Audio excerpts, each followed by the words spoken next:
Good evening, esteemed viewers, chat, and cast alike. My name is Harper, and welcome to the Season 1 finale of Queer Society. I will be your facilitator this evening on our journey through our very extra special, very queer rendition of Austen's England. Before we get started with the story tonight, I want to make sure to introduce the rest of my co-authors and cast, and we will start, as always, on my right with Bo. Hello, everyone. My name is Bo. I use they, them pronouns, and I can be found all over the internet at Dorky Teacher, except for on Twitch, where it is just Dorky Teacher. And I am playing one of the wedding party, Mix Ash Marlowe. And why am I nervous like I'm actually getting married? Like, it's big nerves. Anita is actually primed and ready to marry people. That's right. Next, I mean, honestly. But next up, we have Sid. Hey, I'm Christina Sid. You can find me on the Twitters at Greek Sid. This evening, I will be playing the Viscountess Theodosia Fox. Both she and my pronouns are a she, her. And, yeah, she's not getting married yet. We'll see. Next, we have Meg. Hey, I'm Meg. You can find me on Twitter at Narnia's Parents.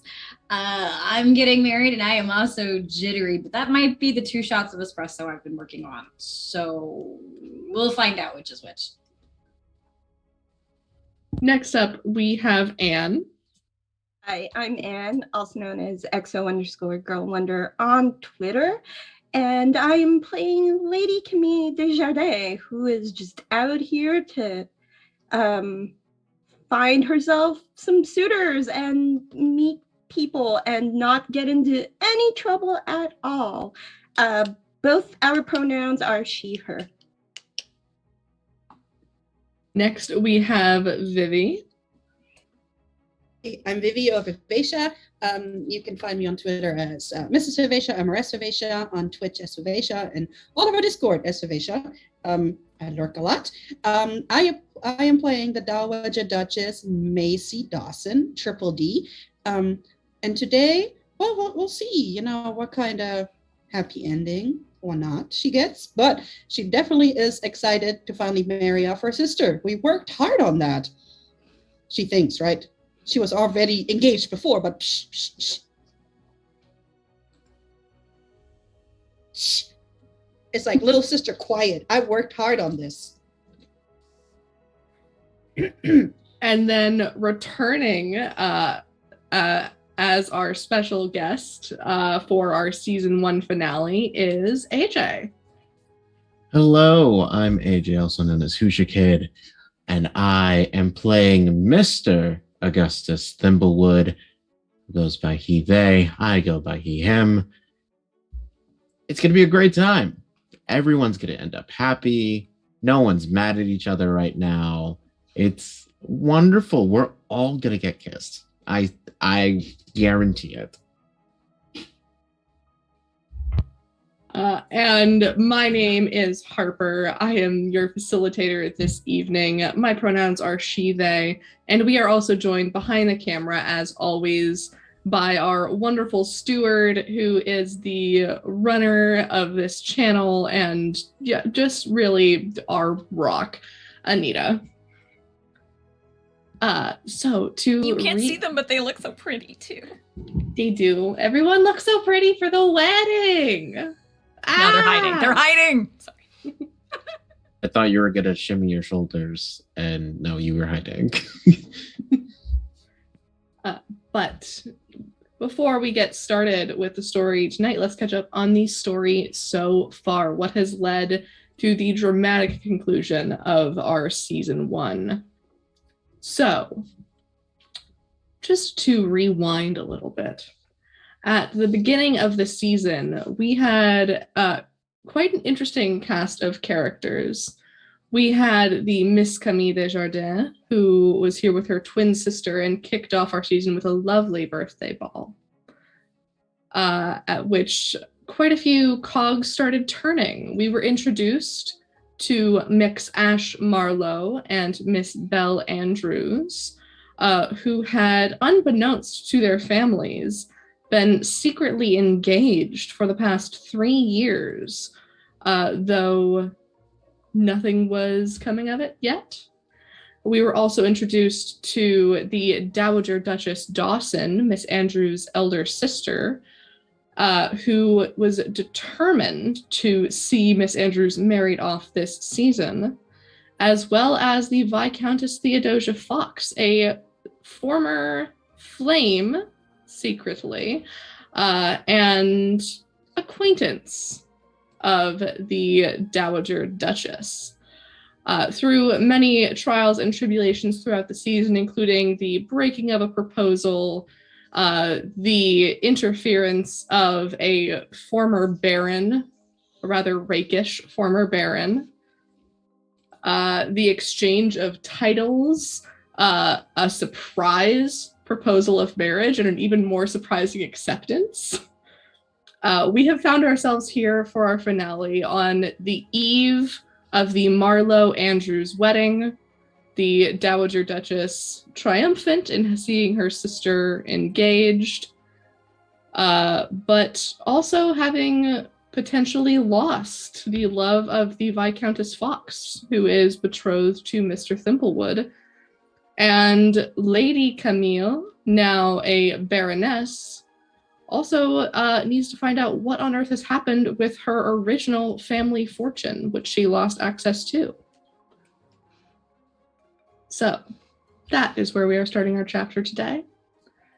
And we're going to go ahead and hop in to, I believe, just before the rehearsal dinner for the wedding, which of course is a smaller affair, but ranking amongst the family and friends of the betrothed. Everyone is present, of course. And the Mr. Thimblewood has just arrived with Belle and Daisy's brother. Maisie's brother, not Daisy. I get confused with the D's.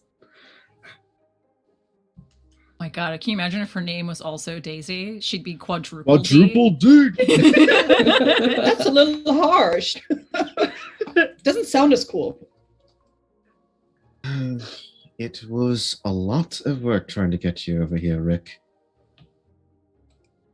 I wouldn't wanted to have missed Belle's wedding, so thank you very much, and I'm delighted to have been able to take a voyage on your ship before you set sail. Yep. It's gonna be an interesting time, for sure. But Yes, are you prepared to see your siblings after so long? Well, it's not too... It hasn't been so long since I've seen Belle, although she wasn't engaged when I last saw her. Mm-hmm. It has been a bit longer since I've seen Maisie. And, I think I'm gonna pop in, say hello to Belle, and then try to kind of hug the wall for the rest of the night, actually. Just in case. Do you think maybe you could... What are the chances that you have opening for a skipper on your ship when you sail out next? Richard, you have to talk to your family. Trust me on this. But if I talk to them, they'll try to get me to stay in town. Well, as what status is Richard? Like, so is he the eldest, or where is because Maisie married into a title out of the family, and because Belle is marrying out of the family, he is the only remaining heir to the Andrews estate. Okay, so he was okay. All right, similar position to me. Cool. Kind of. Richard, I know your position way too well. You're going to have to stay. Well, at least if I came back, it was for Belle. And that is what we're here for Belle. Belle is getting married. Yes, she is. And I think at that point we will enter into the broader dinner. Oh, wait, Richard, do you... I think you should give Maisie a gift. I should give her a gift. I didn't plan on giving her a gift. What gift should I give her? I don't have a gift to give her. She is your sister. You should know. I didn't plan for it. Yeah. You show up in didn't- France, collect me, bring me back here. I didn't plan to give Maisie a gift. Did you plan on giving Belle a gift? It's her wedding. Yeah. Did you plan on giving her a gift? That didn't answer the question. It had kind of slipped my mind. Oh. Oh, God. I mean, what do you think she wants? When What do you think years. either of them want? I don't know. Shut it, Nick. Meg, you're related. Oh, not for my brother, but I'm just saying we both want to get laid. I don't know. Okay. Oh man. Talk to the head Anita. I'm sure that they will be able to assist you. Okay, I will definitely do that. That is a good idea. And as as Richard leaves, I'm just like, oh, God.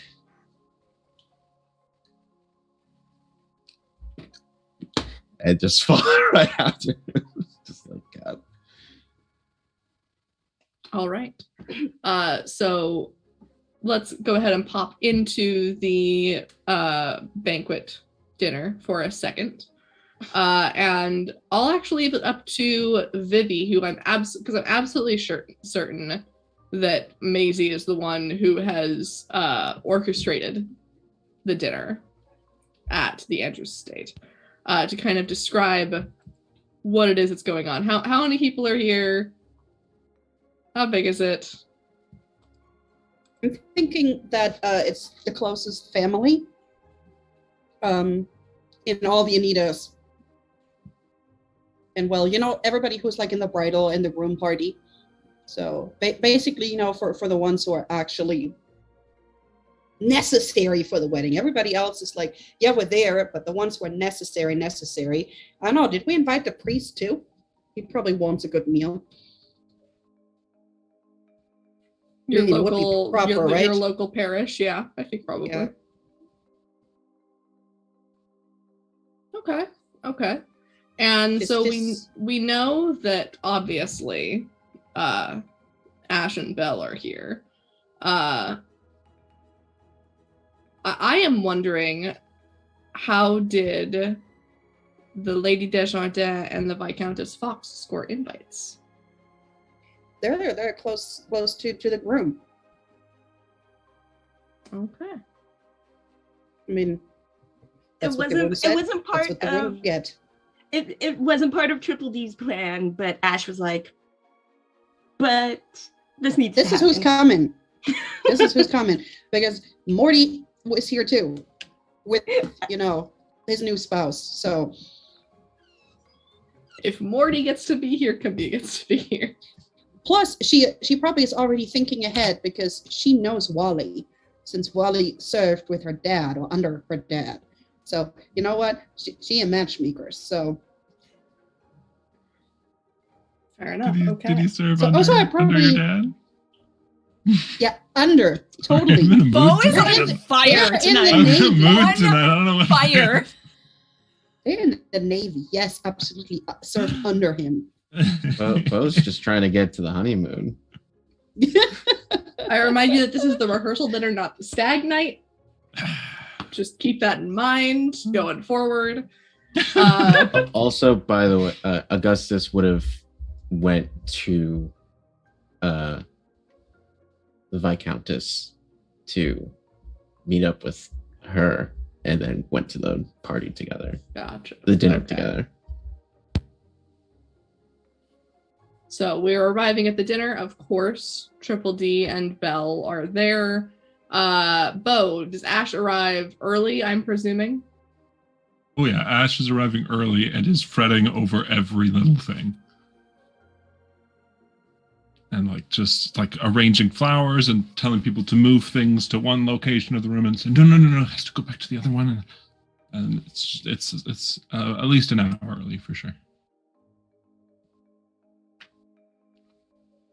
How does Belle react, Meg? How's Belle handling this whole situation?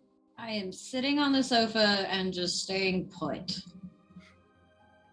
Because if I get in my sister's way, neither one of us is going to be happy at the end of all this. So we're just gonna not. And I'm just watching as Ash was like zoomies. Mm-hmm. I'm just like, Just very nervous zoomies for sure. sweetie, just come sit down. One moment. No, Ash, sit. You'd have to physically grab them. I feel Yeah, like. just coattails just yanked. Come sit here. Deep breath.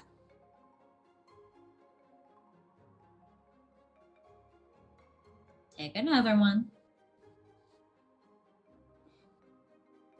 Everything will be fine. My sister and your mother, as much as we hate it, are in charge tonight. It has to go perfect. And it will. Have you met my sister? Briefly, yes. She's a little intimidating. As is your mother. They have it taken care of. We're just here to smile and wave and then leave. It'll be okay. Okay. Do you want We some really tea? just have to stand? Yes. Okay. He sounds nice. Anita, can you please bring some chamomile? I actually have a question for Mix Marlowe and Miss Andrews. Did either of you warn the Viscountess beforehand that you elected her to make the toast tonight? Shit. No. Even if you're gonna say yes, I was gonna totally pay a resolve token to make it no. So that's perfect. I realized Excellent. I didn't. All I right. meant to. We're hot messes. It's fine. We're here to look pretty. That's it. All right. And we'll say, which sister encounters Richard first? As Richard's trying to slip into the house before the. Okay. I would assume our sunroom is before the dining space that we would all be in, and so that's kind of where Ash and Bill are, and that's kind of closer to the main foyer as you enter. Okay. So I would assume I could hear him be like, no one needs to don't and that's kind of how that would probably be the way I could think that we could hear him. Okay. So Richard enters, being snuck in. Meg, I don't believe Belle knew that Richard was definitely going to be here. No, because I didn't tell him anything. I haven't written him in a while. All right. My bad. So then we'll say that you'll hear the front door open and close, some muttering out there with one of the Anitas, whose job is to be the butler at the door. And then you'll see your brother.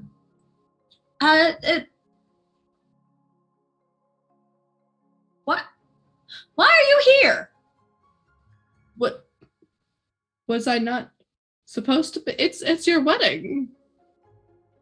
Belle, of course I'm here. I'm just gonna turn towards Ash. Did we send out the invite? No, but you're very welcome. And Ash Oh, kind of course. quickly walks over and extends their hand, like very mechanically.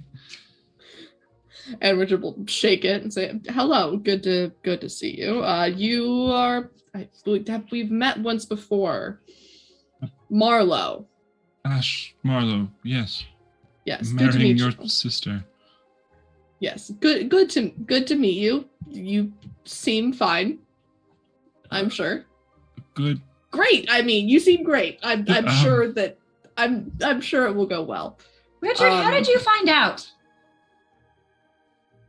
Well, Maisie sent Augustus for me. She did?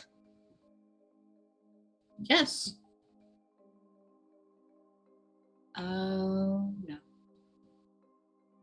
That means he's here, isn't he? Well, yes. He brought me back from France, and he mentioned something about going.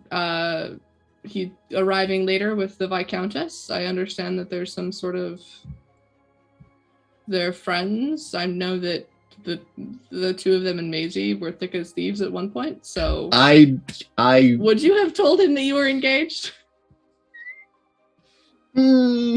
Yes. I think Okay. yeah. I would have Okay. I would have told him. Okay. that Yeah, we were and engaged. Maisie would have asked Correct him, answer. since she wasn't going to the party on his boat, she would have asked him before to go Mm. get Dick. Mhm.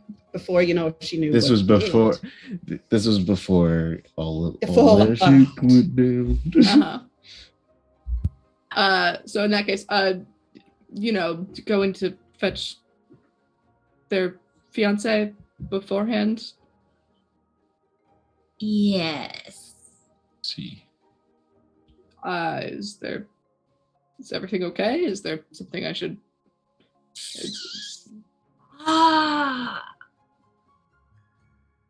Well, it's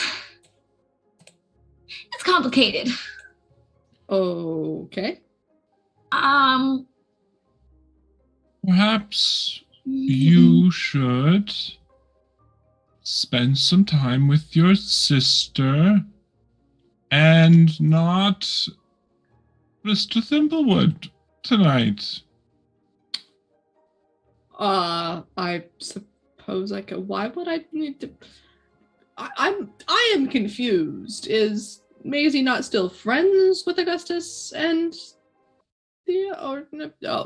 Why did she send them then? I don't know. Okay. Oh, no. No. Do you think that and I just look at Ash, do you think that the wedding, she's gonna, Well, surely she wouldn't. I don't think that she, I feel as though I am missing every third page here to this lovely story. What is going on? What do I need to do? Because I kind of assumed that my appearance would be a happy one, and it doesn't seem like it is. So what should I do to make it better? Because I do want your wedding to go smoothly. keep her away from Augustus. Okay. Just keep her away. Keep her distracted with everything and anything. Break something. I don't care. Just keep her away from Augustus. Only for you would I break something in front of Maisie. I love you. Love you too, sister. We are pleased to see you. Very. It's just the timing is a little odd. Surprise. Would you have preferred if I showed up in the middle of your vows? No, you might get something thrown at you by Maisie. So I am glad you are here though, brother. Thank you for coming. All right. Well, I guess I should let Maisie know that I've arrived and allow the distraction to commence. I believe Should I get father in on it? No. Okay, good. Just checking. Let the absentee father be absentee. It's fine. Career dad. Yeah. He keeps having to go off into random countries. We see him when we see him. You know, he's got work to do on the ship, lots of seamen to take care of. It's fine. I'm about to leave this call. All It's right. true. So then we'll say that Dick makes his way over to find Maisie. Where does he find Maisie in the final preparations before guests arrive? Probably double checking and making sure all the seating is exactly the way it's supposed to be. All the name plates are set where they're supposed to be. Everything's straight and all the right forks and the right spoons and all of that fancy stuff. And all of the napkins are folded the right way, the fancy way, you know. Mm-hmm. Basically fussing about just like Bo is, just with less frenzy, a little bit more decorum. And Dick will make his way and say, "Hello, Maisie." Oh, and then she breaks out in this big smile, and she just flies over and hugs him. It's like, there you go, Dickie. I'm so glad you made it. I am so glad that you sent for me. I would not have wanted to miss this. Yes. I'm not sure, if Belle would have forgiven you in the long term. In the short term, but in the long term, she really would have missed you. And I would have been kicking myself for at least a couple of decades if I had missed this. So, what can I assist you with tonight? How can I be of service? Did anybody tell you that Monty got married to? No, Monty who did Monty get married to? Meg, he's you're never gonna in meet town. them today. It was the most beautiful wedding, and Belle made me a little book with all of the flower names and his name. Oh yeah, his name is Morty. Sorry, His name? Yeah, I've been saying it wrong for like 20 years. Really? Yeah, but in front of other people now, I can't really say anything, right? I'll just have to continue to say Monty because I cannot really say Morty now. But yeah, his name is actually Morty. So Morty. But yeah, you'll meet them. What's his given name? I thought it was Claremont. That's why you called him Monty. Mortimer. It's Mortimer. Wait, it's Mortimer. Yes. Then why did you call him Monty? Because I just did not even think about his given name. Okay.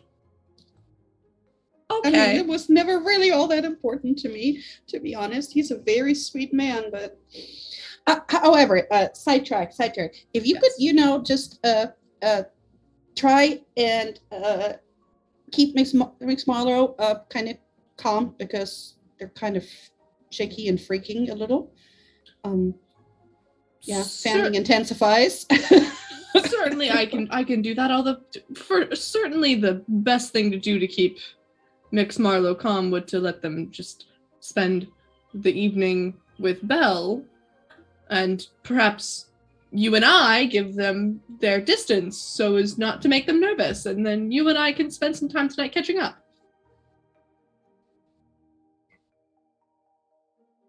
Okay. What do you do? What do you mean? You do not spend time with me voluntarily. Am I going to have a niece or a nephew? How many? No, not yet. No. No. Is it hard to believe that I missed my sister? Yes. That much that you actually want to spend an official occasion sitting next to me, listen to me blabber on about the wedding preparations? Something's up. Is it hard to believe that Belle asked me to stay with you tonight? Thrown under the bus. Total thrown under the bus. I love it. No, that's not very hard to believe. But now you got to consider, Who would you rather be miffed with you? Must I choose one or the other? Right now, yes, because you would just be in the way. Allow me to stick to your side silently as an assistant tonight. Whatever you need, I will run for. I will not bother you. But let me make Meg happy. It's Meg's wedding. Everything should be done to make Belle happy. It's Meg's wedding. We're all just here. Absolutely. Plot twist, my partner will actually show up. You know what? 5 minutes. You get 5 minutes so she can see you tried. And then I'm going to shoo you off. Sure. That sounds like a lovely compromise.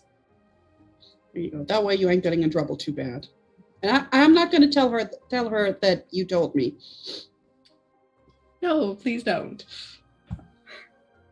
I mean, you just gotten back, and you came for the wedding. Yeah, I think you got that one good. Yes. Mm-hmm. All right. Now let's double check. Why don't you make sure there is no dust in these teacups, please? Shoo. Get to work.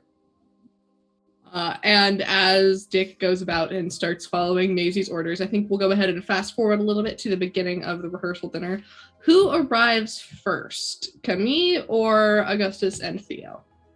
Dick has no spine. No. They don't tend to, no. That's pretty much Carla. Just He never had to grow one. He thought I would take over. Is okay. So what do you want, Theo? Do you want to arrive before the Baroness? Are you coming in for the big entrance? I mean, Sid, yes. Theo at this point is probably trying to avoid the big entrance at all costs, knowing Maisie's feelings at this point. Maybe not all of Maisie's, not the whole picture, but knows that Maisie was quite upset. Mm-hmm. So maybe after, maybe showing up directly on time. Trying to sneak in right after the Baroness, behind her. Yeah. Scuttle. Gotta go sit down. It's just like, hey, cover me. And she's Is Camille going for the big "I'm a Baroness now" entrance? Camille will definitely show up on her own to the rehearsal dinner, specifically because it's an intimate gathering. Mm-hmm. But well, it depends how far in advance the Viscountess has said, please help me not be noticed, because she's going in kind of she's just gonna go in, maybe not necessarily ooh, flashy, I'm here, but there's gonna be something different about her entering, I'm important now, kind of. As one more favor to me, I need you to be as big as a distraction as possible when you enter in. You can't avoid her. Oh my god! You're in the same room. But it depends. Okay, first of all, I like to think that you're all carriage pooling over and having this conversation. first of all, Or maybe the carriages show up at the same time. We're like, oh, hello. By the way, Just go, make a big ruckus. Go extra tonight. Just extra. okay. I will do it for a resolve token. Take one. Please, Do take it. one of mine. Yeah, go for it. Take one of mine. No. You Excellent. keep yours. You're gonna need them. Take one of mine, please. Okay, I'll do it. So, I don't know how she's gonna do this if she doesn't have an entourage or anything, but she's gonna go in with as much kind of fanfare. I'm just Do people get announced at these things? I don't know. There's probably a receiving. Who is doing the receiving? Is it going to be the Dowager Duchess or is it Ash and Belle? So, because someone will be there to receive the guests and welcome them. Maybe Mommy Marlowe? Oh no.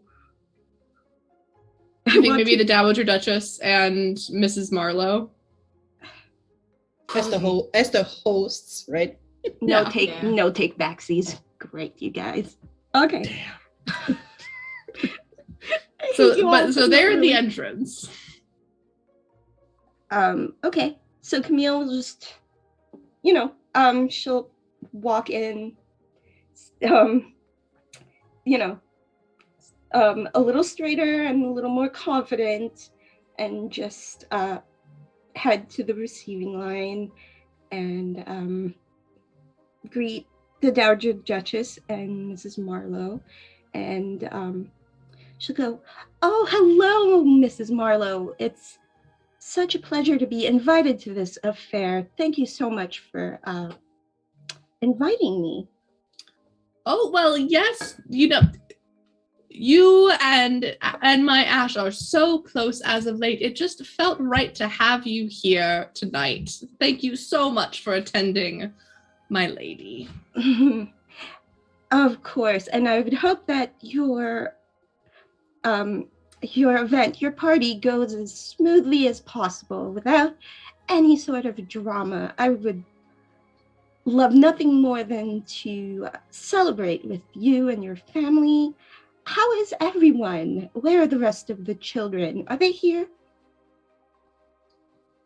Oh, well, this isn't quite an affair for children. The next eldest, Ash's younger, Bo.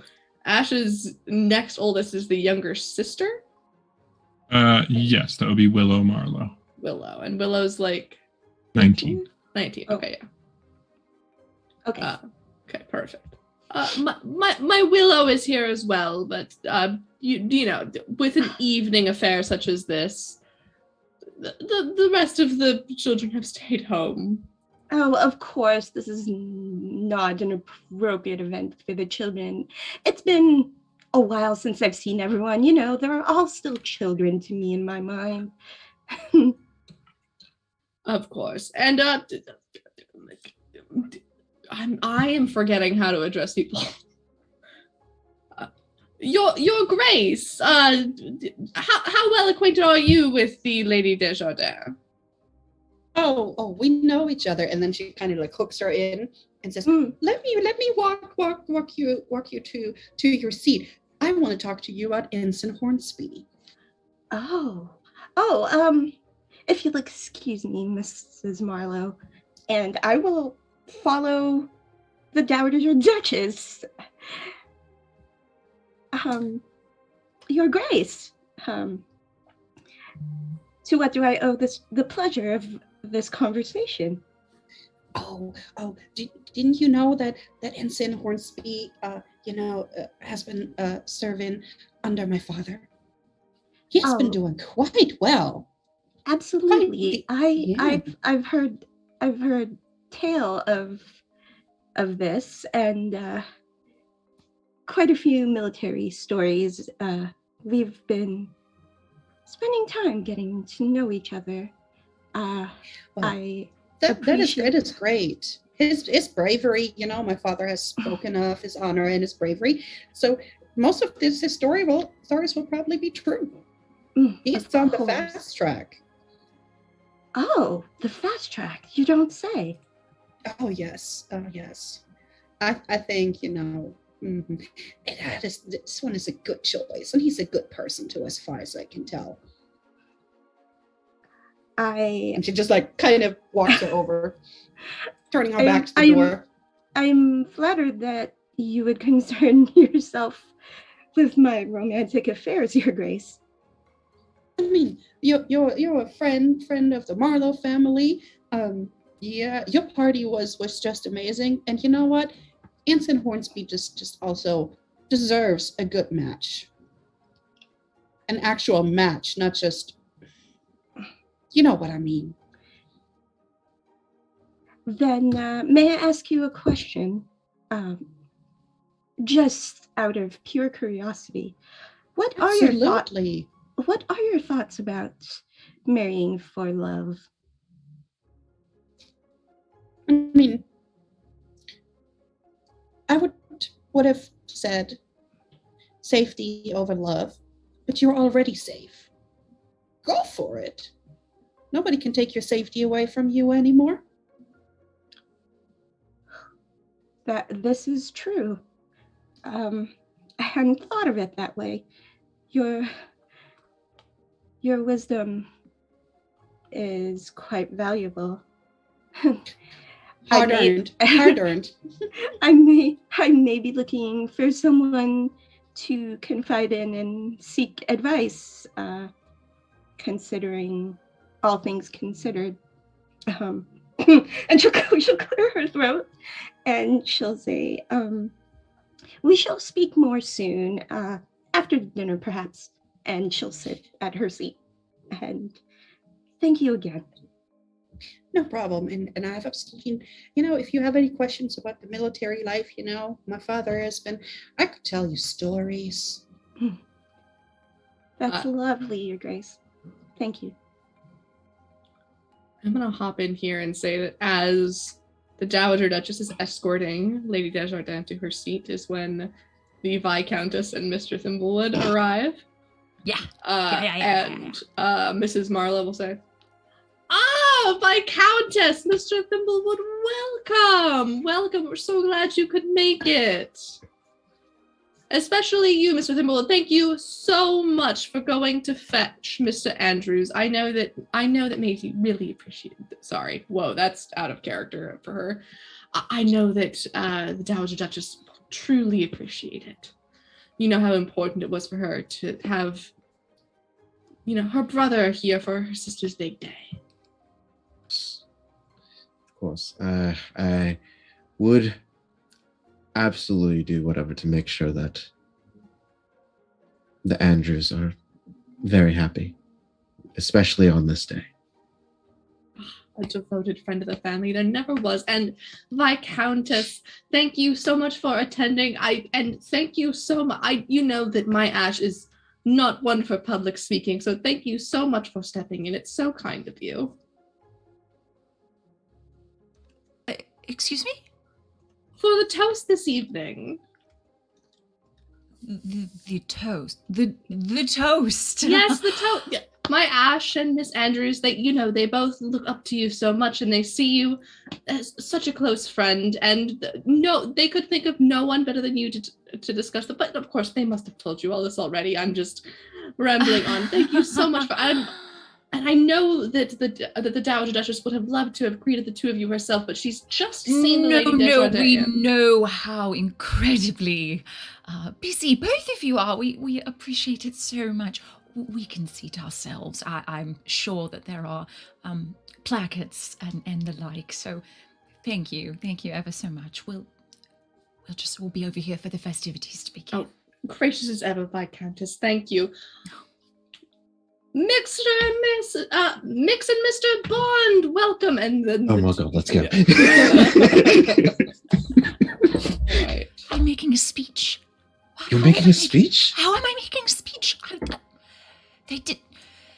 Okay, all right. I'm making a speech. All right. Let's find our seats, shall we? Yeah, you look like you need to sit down. Yes. They find their seats. All right. This unresolved token. For what, Meg? To put them right next to Maisie. God!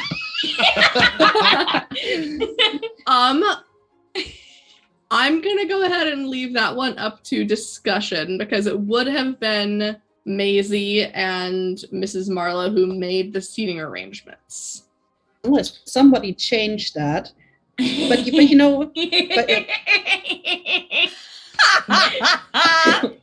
you you want wouldn't Meg have to in have character. swapped the name tags? Hey, if Belle has swapped the name tags, can Camille be seated across from them watching this train wreck? Oh yeah, I have it all set. I'm like, So this should go over here. This Thank person you. should go here. We're gonna just So Theo is between me and Didi. Yeah. So like Just Belle, like this whole Belle and- distraction didn't work. Let's lean into this and get the chaos out of the way. After we specifically tried to keep them apart, you want them to be next to each other. I don't, but the chaos gremlin in my head does. The bell didn't do this. I see. Belle, no. Meg, yes. I And see. Anita did it. Anita very did it, and a just very to have fun. mischievous Anita. Hmm. That Knows Anita's going all. to get fired. All Anitas are a little mischievous. Maybe it was Or an their honest charm. mistake. Maybe it flew off the table, and then they just, oh no, she's gonna catch me. Put it back up. But so we'll go ahead and say that this is a fairly large dining table, and so we've got at the head of the table seated next to each other Mix Marlowe and Miss Andrews, of course. On the other side of Mix Marlowe is their mother and sister. On the other side of Belle, we have let's go ahead and say that it's your father, and then Richard, and then is your sister, and then is the Viscountess, and then is Mr. Thimblewood. And Camille, as a friend of the Marlowe family, you of course sit on the opposite side of the table looking at this. Lovely. All I can think of is that Shrek 2 scene where they're all sitting down at the table and it just starts fighting and food goes flying. Like I want that. But yes, okay. Thank you. All right. So we'll say that dinner is underway. What conversation is taking place? Who's talking to who, or who is pointedly not talking to who? Do we want to have a flashback to Theo talking to You Augustus absolutely to can. kind of catch Could up, we? catch Augustus up to what's happening? Absolutely, we can have that flashback scene to back in the carriage as you all are on your way here. Yeah. Go ahead. Augustus. Yeah. There was something I wanted to discuss with you. Of course, you've mentioned it a couple of times in the letters we exchanged. What is it? Yes.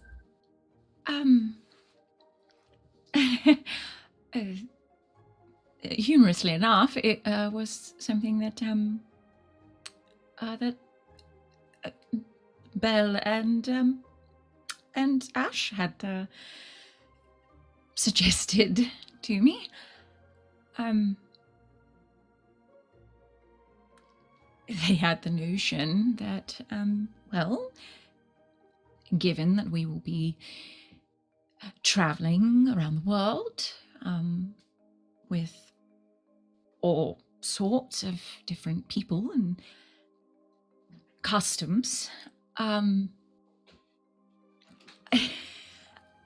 they suggested the concept of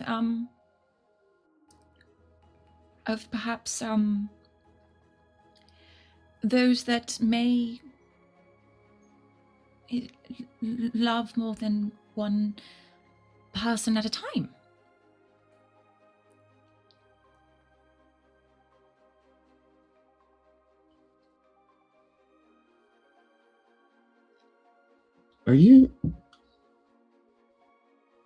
Did they suggest what I think you're saying they suggested?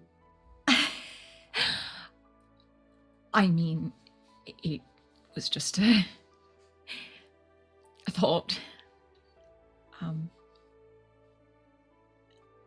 Theo, I rarely ever see you this nervous about talking about something. And usually, when it's something that you actually want but don't know how to say it, you usually beat around the bush.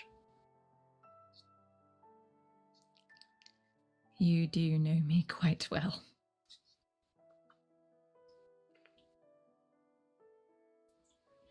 So, what you're saying is that you want to open up this relationship to include others? Not others, necessarily. Perhaps just one other. And who I am surmising you have someone in mind.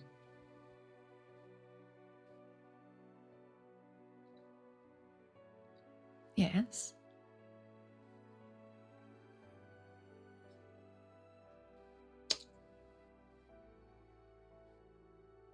Seeing how I could probably surmise who.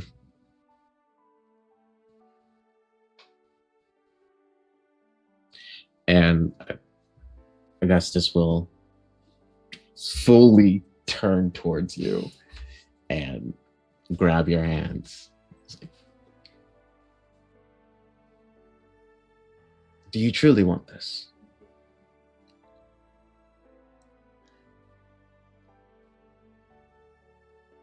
Honestly,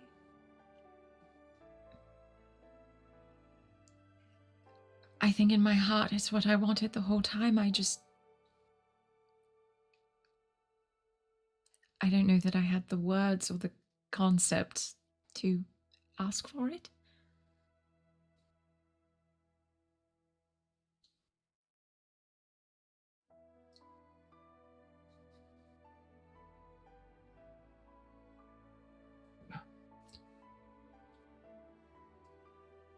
We're already going on a new adventure. What's a few more new things? Truly, you would truly? Theo, the only thing I want is your happiness. And if this is something that will make you happy, of course I'm going to say, go for it. Who would I be to tell you no? But would it make you happy?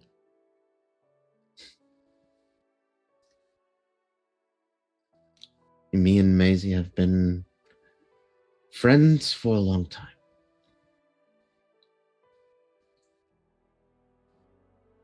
Having the three of us again, be around and hanging out, being able to have fun times and all of us smiling, I would not trade that for anything in the world.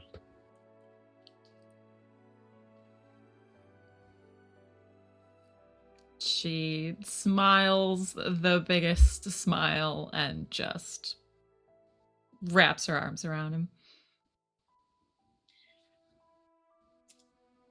So how am I going to get through this duel that she has given me? Excuse me, what?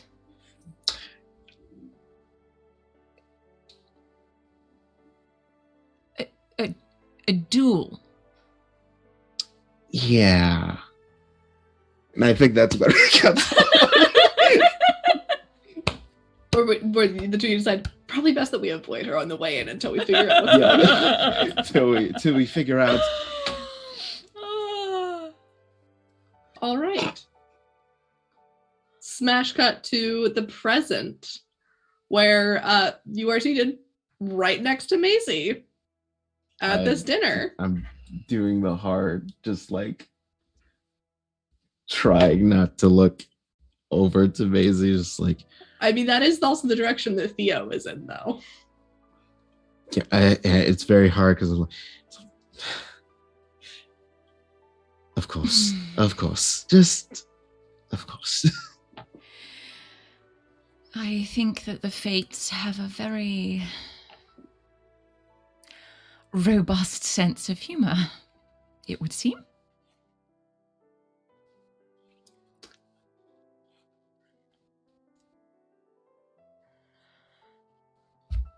You focus on your speech.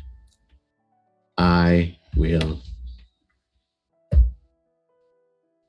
figure out how we will go around Maisie. Right. Yeah, because it's like the side eye is strong with this one. All right. What is going on the other side of the table? What's happening on the Marlowe side of the table? Small talk, probably, where Camille is like catching up with Willow, was it? The sibling that is there, right. and kind of casually like eyeing the situation on the other side. And I think what she'll do to cut the tension is she will speak across the table and she'll say, Mr. Thimblewood, it's such a surprise to see you. I wasn't aware that you were going to be returning to the Ton anytime soon. Oh yes, I being such a good friend of the Andrews, I wouldn't miss Belle's wedding. Right. Such a good friend. And how were your travels? Oh, I just had to pop over to France for a little bit to pick up Mr. Andrews. Home sweet home. She says this with like lots of contempt in her voice. And then she'll turn to Mr. Andrews and say, you've been to France recently. What business do you have there, Mr. Andrews?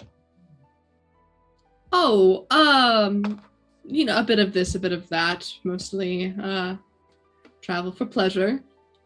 But I would not have missed my younger sister's wedding.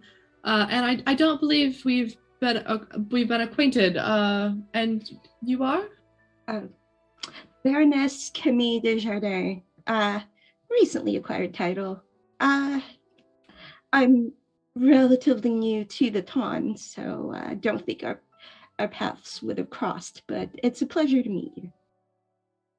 And you as well. Did you say Desjardins? Yes. Are you from Bordeaux, my lady? Yes, I haven't been home in some time, but yes. We shall have to discuss France sometime. I quite enjoyed the country, and I actually I made my way up there not too long ago. I would love to hear your tales of it. I will pick up the nearest whatever of alcohol that's been served to me, raise it up to Richard and say, maybe later on this evening if we have the time, and she'll raise a glass. Whatever the Regency equivalent of cross-table flirting is. All right. And then he'll look and say, but Maisie here is the one who made sure that I was back in time. So really we must thank Maisie for my being here. Of course, Your Grace has been a very gracious host. Always takes care of all the details. Yeah, she's She quite picks up good her at those. glass and she looks left and she says, yeah, you know what? It's good when you have friends to depend on. Thank you so much and to friendship for making sure my brother is here. Old friends, right? Mm-hmm. Old And friends. In response, Camille will raise her glass to the Dark Duchess in agreement. Well, don't you think that Maisie has done a lovely job here? And of course, Mrs. Marlowe as well. But and I say the flowers are no, Mr. Grove. I mean, Mr. Bond. I hear that we have you to thank for the lovely floral arrangements, as always. Oh yes, thank you ever so much. I just did exactly as I knew my dear friends would want, and as was very carefully dictated to me. Well, it looks absolutely delightful and really okay. I'm just like whispering to Theo. I was like, he's sinking so hard. I don't know what to do. I don't know that we can help him without it being completely obvious.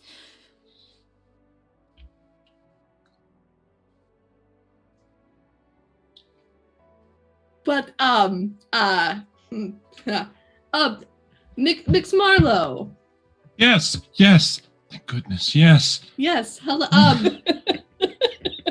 Do you know? I feel as though I know. So that I understand that you met my sister several years ago now when she visited London. Is that correct? Yes. We met quite a while ago. It was I don't think I recognized exactly what our relationship would be at that time, but it certainly has been an adventure figuring all of that out with her. Let us do a little, just a walk down memory lane. How was the first time that you two met? We have not discussed that.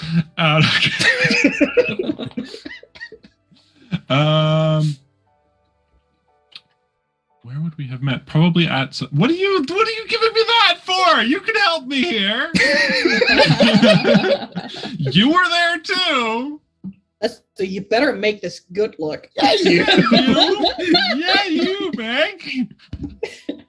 Oh, I thought y'all were talking about Camille for a minute. I was like, wait. No, this is how did Belle and Ash meet. My brain did not. It was like, you were also involved. Was I? I don't know. We met At a ball. Yes. The two of us have never been the most fond of, well, being around that many people. We were both trying to escape from it. Mostly my sister. And I think you were mostly avoiding your mother. Yes.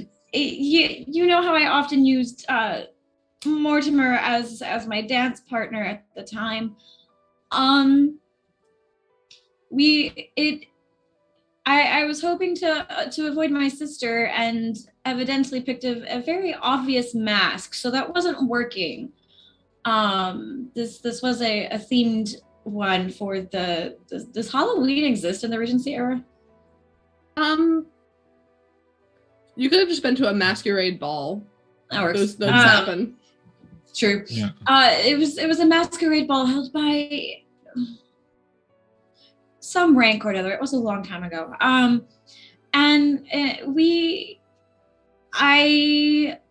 thought that I had grabbed Mortimer and grabbed Ash instead. We were both wearing floral-themed masks, you see. I have a type. And we proceeded to dance, as we do. Lots of spins and all that. And it wasn't until about halfway through the quadrille that I also realized that this was not Mortimer because they were significantly taller. Yes, and she was talking to me about all sorts of things. It was very clear that she had misjudged me for someone else. But I did what I do best, and I stayed quiet and hoped that this mistake was not going to be recognized. Lucky for you, I suppose, that it was, as I then introduced myself while we were still dancing, and we just kept dancing after that. A few times, if I remember correctly. And once we realized who the other person was, we began our correspondence. And then they left to France. And before they left, we were actually engaged. Just not publicly. Aren't going to share that, are we? Well, we're here anyway. They went to France with their family as they, not anymore, as they they left with their family, and when they came back, things were different, and we. I think you're oversharing, dear. Well, all's well that ends well. Yes, exactly. We're here today. Things, And one it's thing led to another, and we're here now. And it's proved that you guys are very much in love with each other, despite the hardships that you may have gone through. True. Mostly my sister.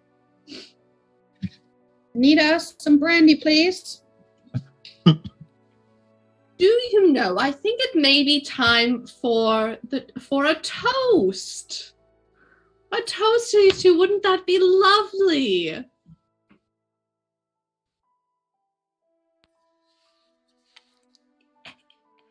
Yes, indeed. Shakily stands, holds up her champagne flute, I suppose.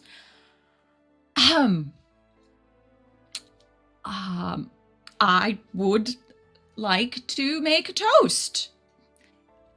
Looks at both Bo and Belle. No, sorry, Bo. Yes, I look at Bo. It's all Bo's fault. Look at Ash and Belle. We're just going to be doing that tonight. I'm sorry. Ash and Belle very pointedly. That I absolutely knew I was giving. Well, after that lovely beginning, I was not there for that part, but I feel I have been hearty, at least, to the more recent bits.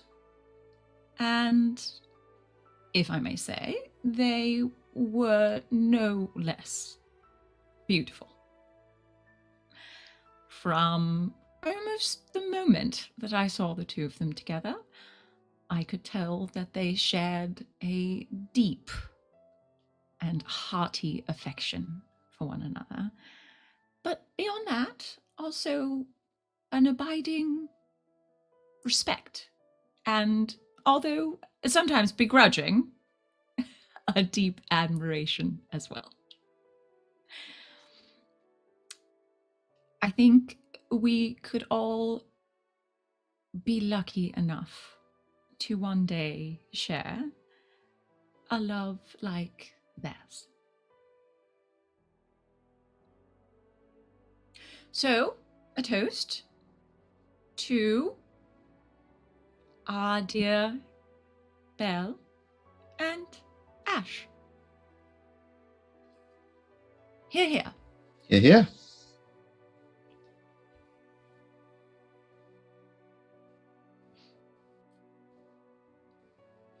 Lovely. And I think there we're going to go ahead and progress through the mostly the cordial dinner. A couple more awkward starts and stops. Go ahead, and a little bit distracted. You have something you wanted to add? I was just thinking, because I really love my positive reputation condition. If there was at any point during this dinner where I could, after having something to drink, intercept Richard and try to convince him to sneak away to have a conversation. Don't worry, we're getting to that. Oh, I just want to milk this because I really love that reputation condition. Perfect. Do you? Do you want to milk this? you want to milk that dick? That one wasn't even a double entendre. That was just very straightforward. Listen, the fruit was really low hanging for that one. Sorry. Okay. Richard is Why are very you like known to this? hang low. Is that 9.5 maybe? I don't know. That's like 9.5. No, the hanging low part was definitely part of it. Okay, 10 then. 10. I think we're at 10. Okay, we'll do it a solid 10. Okay, good job, Bo. Do you want a gold star for that one? No, I'm good.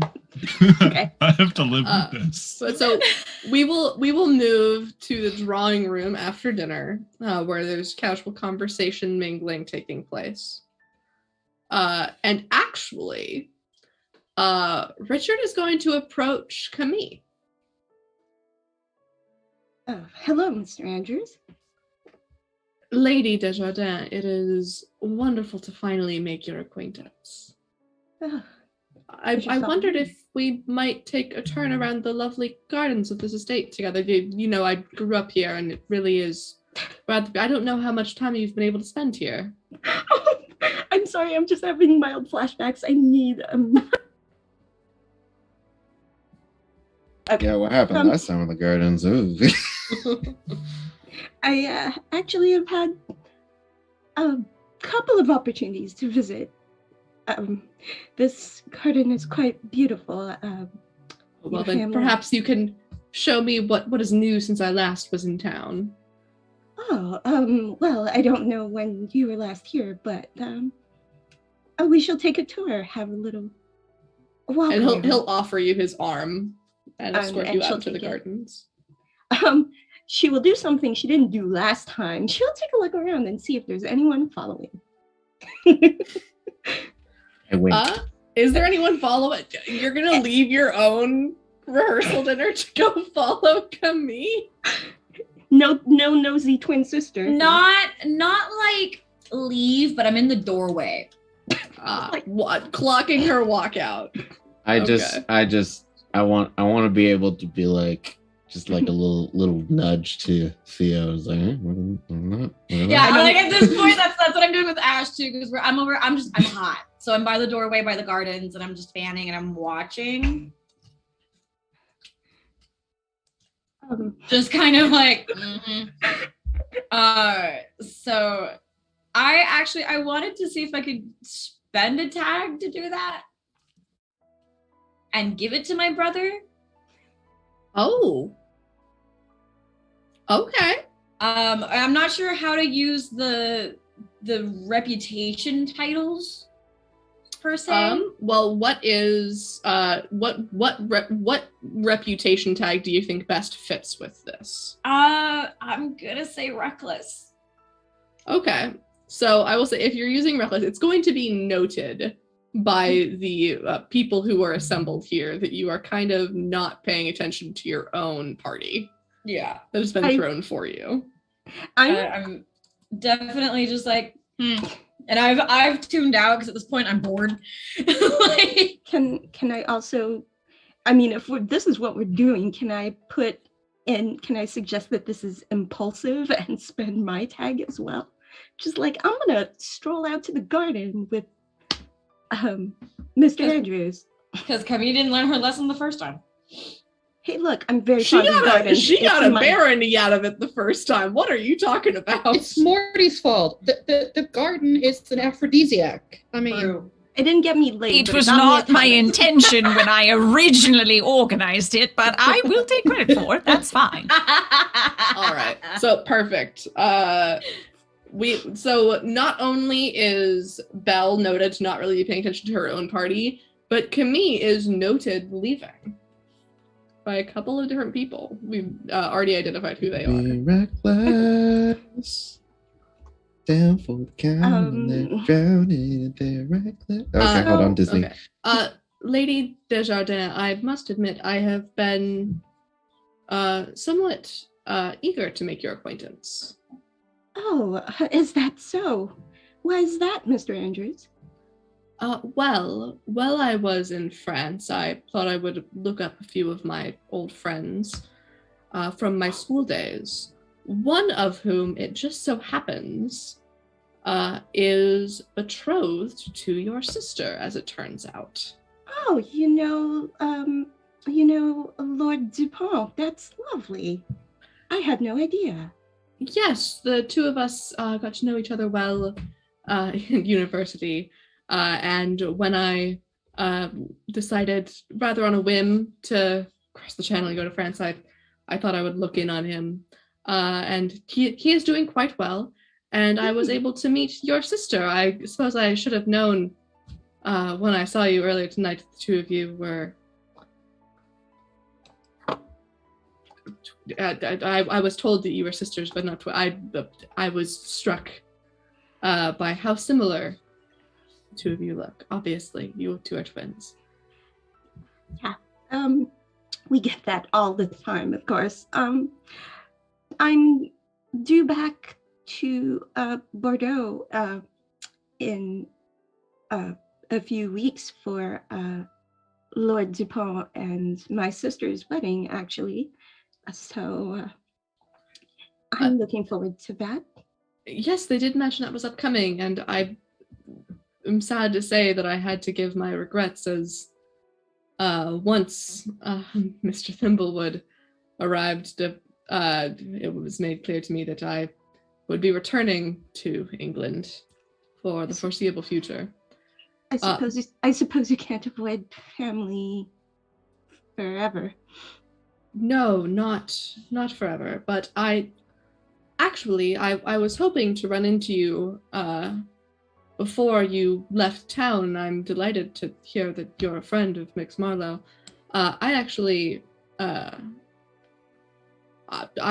Your sister asked that I attempt to contact you before you left for the wedding. Of course.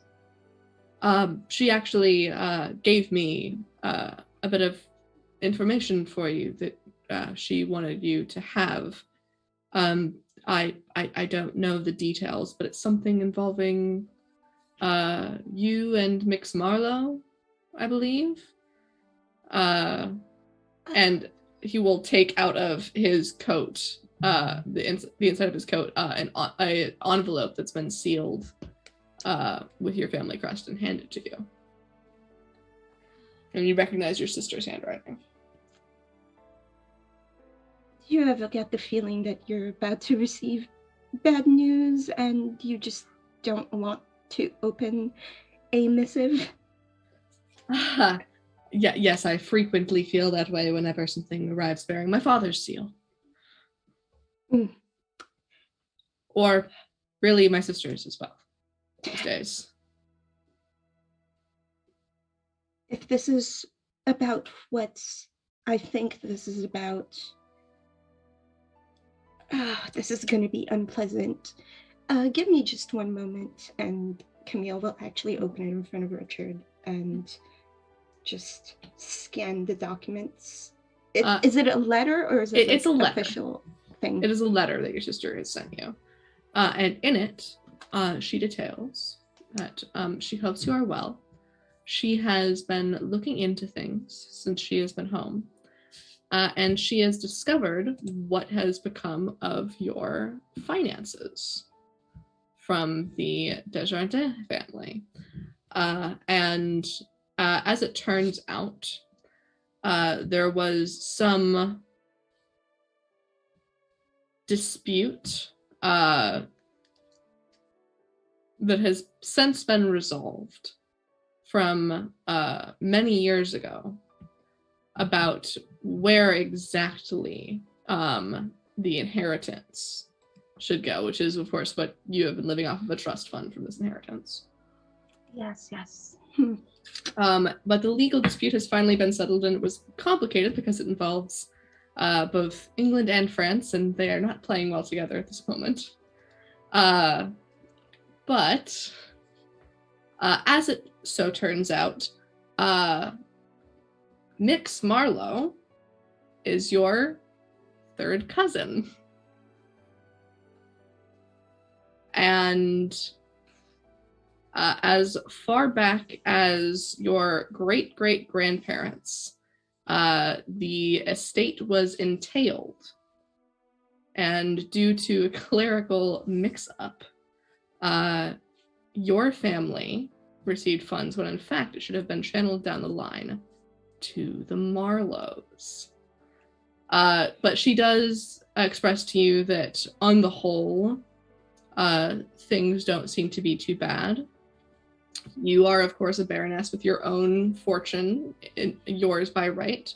She is marrying into the DuPonts and is well taken care of, and she assures you that she will look after your parents as well, if they wish to stay in France. I'm a sugar baby. And informs you that sometime in the next week or so, the Marlowes will likely be receiving a large inheritance from a couple generations ago. So Camille scans this letter. She picks up on the important stuff. She knows she has the company of a nice gentleman in front of her, so she makes it relatively quick. And she says, Mr. Andrews, I have a question for you. Do you happen to know where in this house we could find something strong to drink? The letter is, I wouldn't say it's terrible news, but it's not exactly news that I was expecting. Maybe you and I could indulge in something a little stronger than what they were offering at dinner. Do you know my father keeps the very good scotch in his office, and I have a spare key. Excellent. Do you want to sneak away for a bit? I would be delighted, my lady. Okay. So not to take up too much time, but can I spend a resolve token to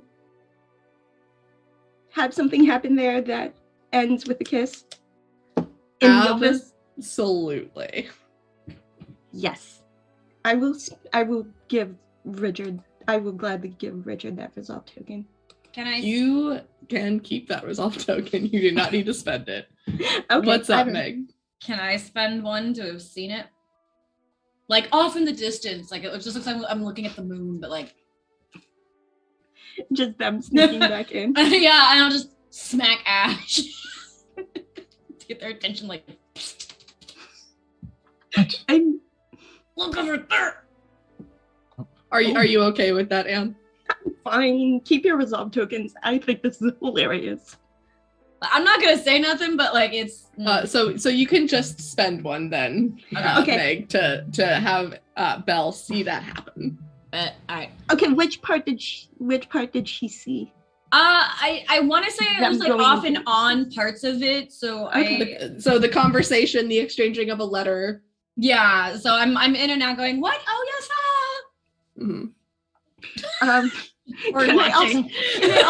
Can I also add that they do the thing kind of similarly mirroring her encounter with Augustus, where they leave separately, and Richard also has lipstick.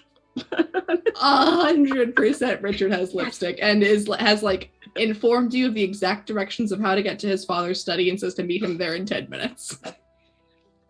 Can he come through my door? I mean, after the fact, when just Oh yes, leave, absolutely. 10 minutes. Okay, that's it. I'm good. So while Lady Desjardins and Dick are in the garden, how's the rest of the party going? Hand's just dicking. Camille's just dicking around. I like how you wanted to make that clever, and then just no. This is what happened. Sid, go ahead. I was just saying that's number 11, but it's fine. Continue. So we We definitely need a have bot command for that next session, so that, slash, I don't know, DJ, and every time, it will count down the dick jokes. So we have Belle is off to the side of the room, I'm assuming with Ash. Not really paying attention to the part. And people aren't I don't know. Are people, meaning Maisie, pressuring you to rejoin the party, or is Maisie busy with attention elsewhere? Maisie is kind of busy because she's been waiting for somebody to congratulate Theo on the toast, and distract her for a second, so that she can just sidestep next to her friend, her old friend, and just look at him. So, would you like to do this tonight or at dawn?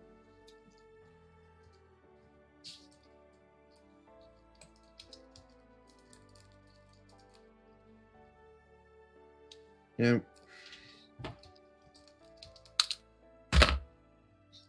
Let's do it now. Why wait? All right. Oh, Is Mr. Thimblewood like getting ready at the party, like with everyone he's like- there? Just took Alright. off his jacket. let's head to the cell then, and let's clear this up. All right. Are the two of you attempting to leave somewhat subtly? I just fully took off my coat. I don't think that was subtle at all. No, And I'm rolling she- up my sleeves. Okay. Yeah, there's So nothing subtle everyone about who's this. still here can definitely see this happening. Theo's making her way over.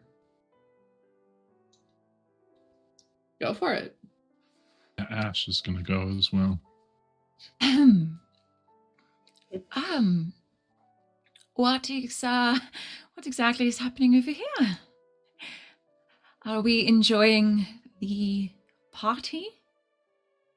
Absolutely, and we're going to continue this party with our old friends in the cell, just like we used to. I'm assuming Theo knows what that means. Yeah, the fencing. Now, you intend to spar now. I gave him a choice. He clearly didn't want to get out of bed that early. I offered him dawn.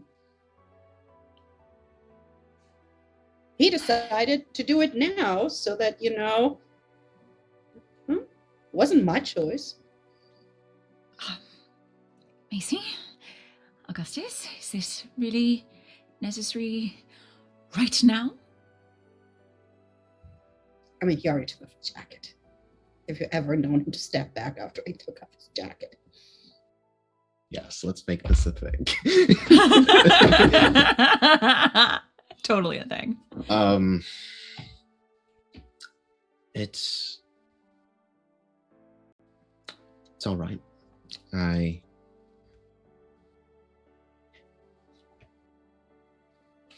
Why wait? Things are getting already a little awkward, and we don't want to go to bed mad.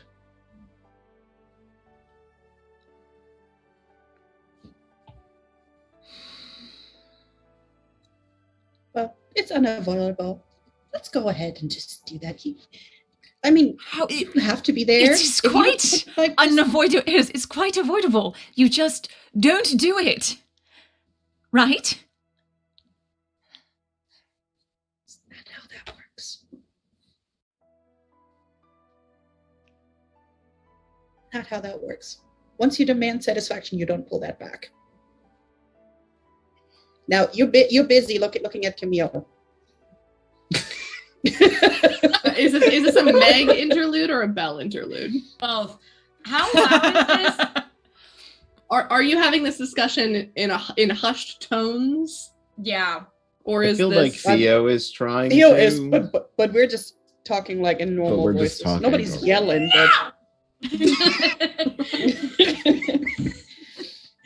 just don't do it? It's too late. I've already committed. Jacket's off. My It's time. jacket is Jacket off. and stuff, you know? I've already thrown it down on a chair.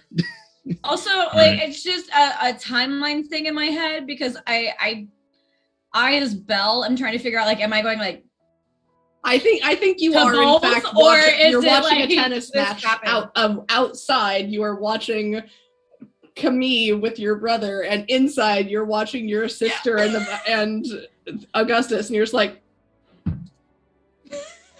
Well, my dear Augustus, let's get this out of the way so, we can have a nice wedding tomorrow. Can Ash come in when they are starting? well, they're exiting to Yeah, when go they are fencing. starting Oh, okay. the duel. It's like giving them a little bit of- to Vivi and AJ. I mean, they know where we're going. Everybody who listens knows where we're going. Yeah, Theo we're is not- probably already we're not being very following. Oh, you're not Oh being yes, subtle at all. We're not Theo really is being subtle. Theo's Okay, 100% but Ash is following. coming right away. Yeah. Like, probably still like gesturing like, I really don't. What? just And we're just Just- like, yeah. just gay gesturing. Where is Mama Marlowe? I think that Mrs. Marlowe is trying to keep things calm in the main room and being like, Miss Marlowe, Distracting it wouldn't- everybody. Mrs. Marlowe, isn't it just, it's not every day that you get to see an exercise between the Dowager Duchess and the former Baron, who oh, are you has- inviting everyone to come watch this? I am if Mrs. Marlowe is looking stressed, I am trying to be like, it's just an exercise. We used to do this all the time when we were kids. And Surely you true. jest, Mr. Thimblewood. No, the party should continue. Oh, well, sir, I suppose rather unorthodox, but I'm sure that it's fine. and what are we? You but used to love this, unorthodox? Theo. You used to love watch August and I do this when we were younger. It was one of your favorite things to do. Very well. Leans into Maisie. She's like, yes, but I didn't believe that you were going to kill each other at those. Who said anything about killing? Very well, Your Grace. I looked in your eyes.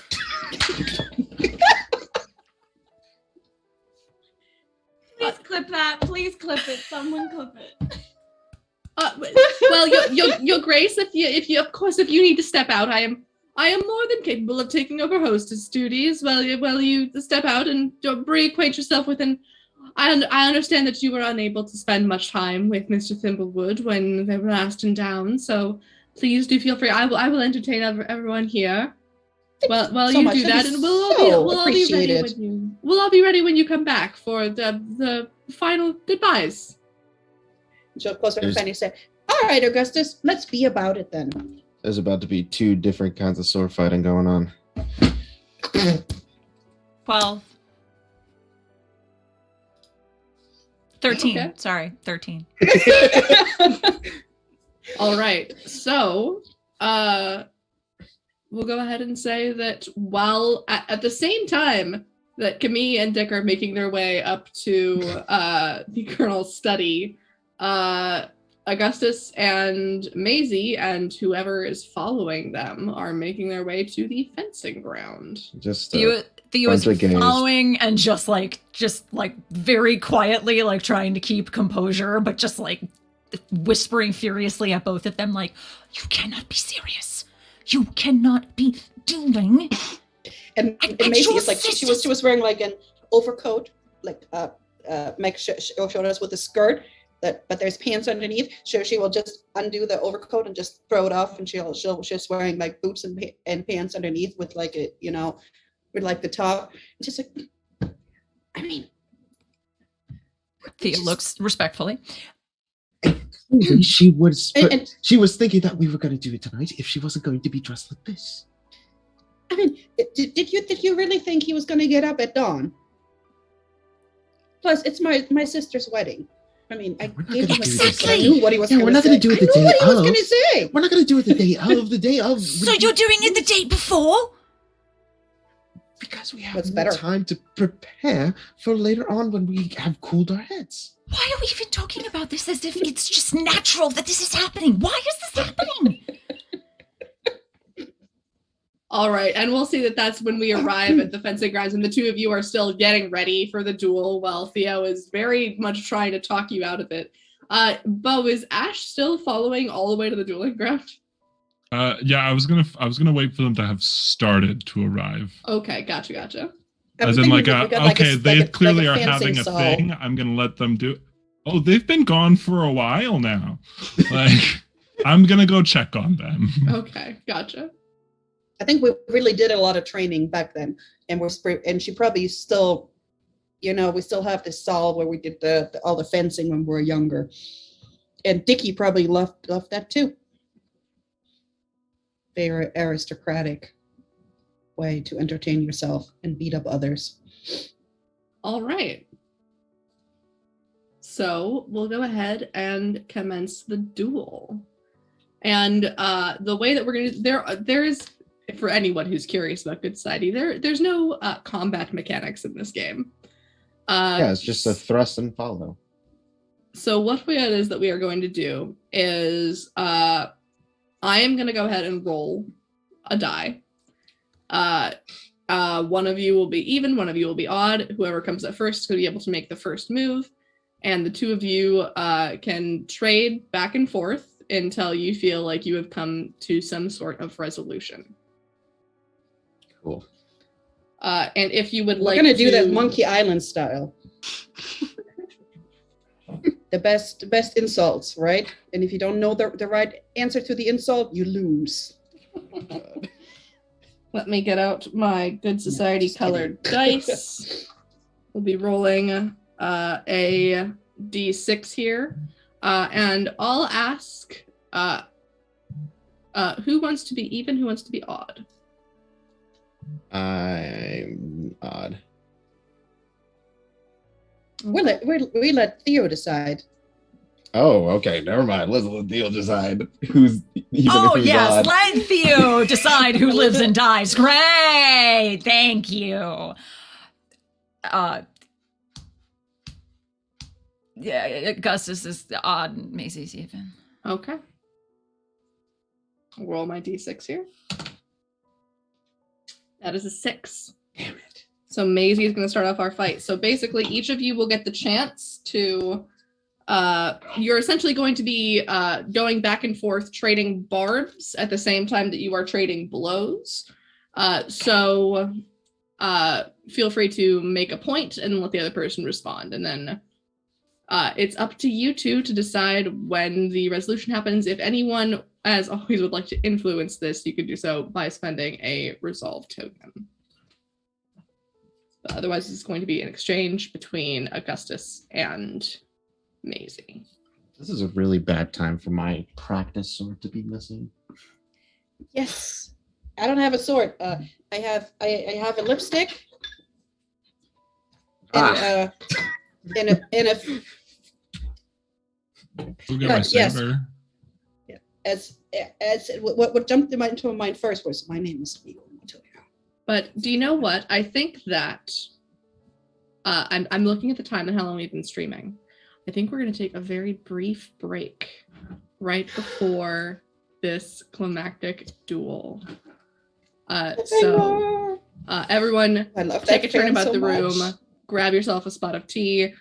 We will be right back. Dear alumni, you are invited to celebrate your class's 15-year reunion at Deimos Academy. As one of the longest operating boarding schools, we are looking forward to seeing how successful you have become. Our strict regimen of putting excellence first and educating children to stay in line has created some of the best alumni. As you all know, some of the world's most powerful people have graced our halls. from celebrities to technology geniuses. And if they did not attend here, then consider yourself lucky to be receiving a better education than they did. We look forward to meeting with you. Remember, excellence always. In Deimos Academy, players are taking on the roles of alumni who used to attend the boarding school. They are called back at the school to attend a 15-year reunion to discover that they are the only ones there in this creepy old academy. Through this collaborative horror role-playing game, players will explore different rooms and roll dice to collect memories. When they succeed, they collect the memory and they get to color in a part of the room. In the final room, characters will face their biggest fears. Players will build the story together, remembering things from their characters' pasts and attempting to overcome their fears and the trauma that they experienced as children. So get ready for your reunion. Deimos Academy awaits your arrival.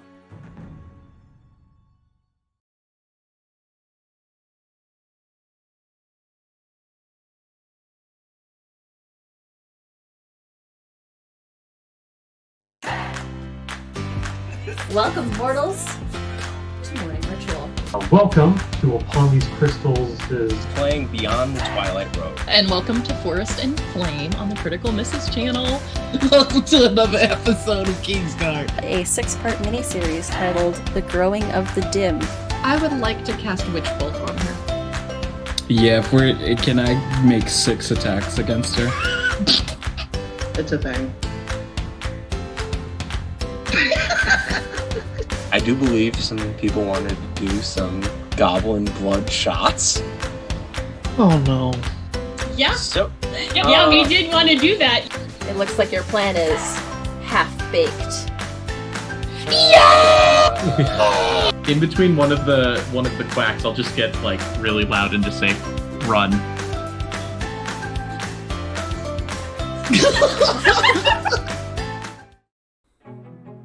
In the town of Habisha, there are always exciting goings-ons amongst the members of society, and the spring of 1818 is no exception. Rumors are everywhere, and scandal is never more than a moment away. But true love might just be around the corner.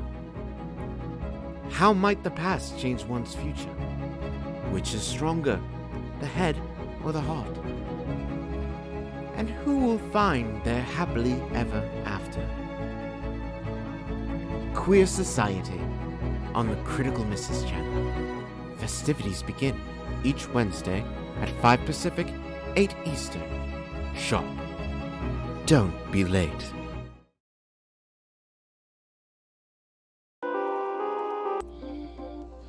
That was not a smooth transition, but hey, we're live.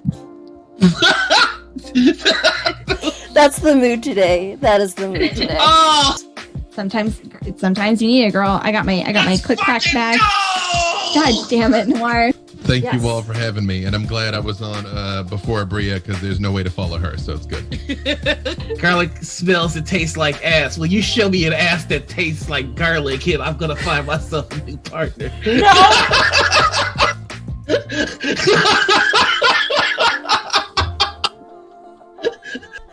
Summer of Abria.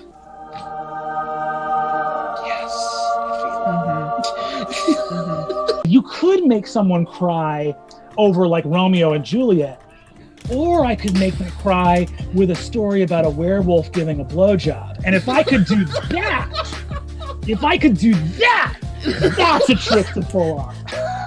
Today, your PSA is that when you watch streamers, content creators, YouTubers, influencers, you do not actually know them. You may know their name, you may know facts about them, you do not know them. This is your PSA to not be over familiar. Thank you and have a good day. And that's kind of why, I'm trying to be as unapologetic as possible, is because I'm trying to be the person that I needed back when I was growing up. I'm starting Gabe Gate. Game Gate starts here, and it's that Gabe is an actual Fey creature, and they're just messing with us. A new IP comes out that's perfect for you, right? But in order for this to exist, we have to get rid of another IP, and whichever IP you replace it with, that's how big it gets. Star Wars. Bye.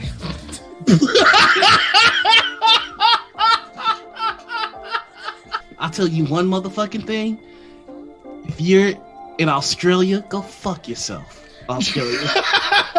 Yeah, that's right. I'm picking a fight with the entire goddamn continent of Australia. So, go fuck yourself. Tune in for October 24th, our show where we have Wasabate, who is in fact Australian, and has promised us one authentic good day.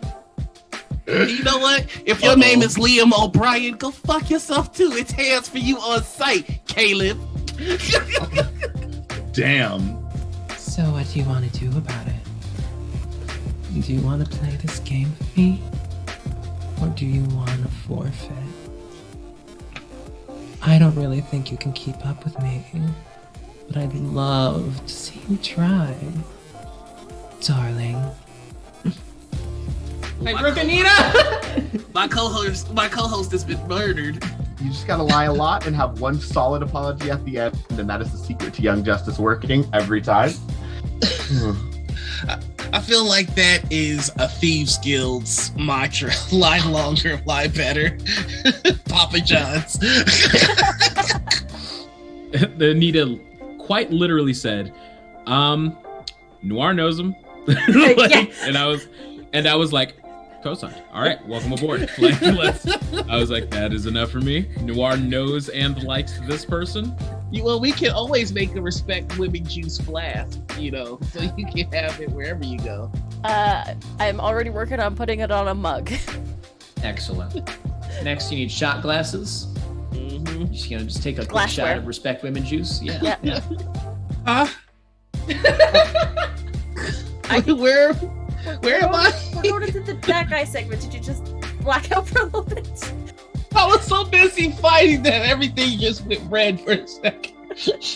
You cannot do what I do, like at all. But I can't do what you do.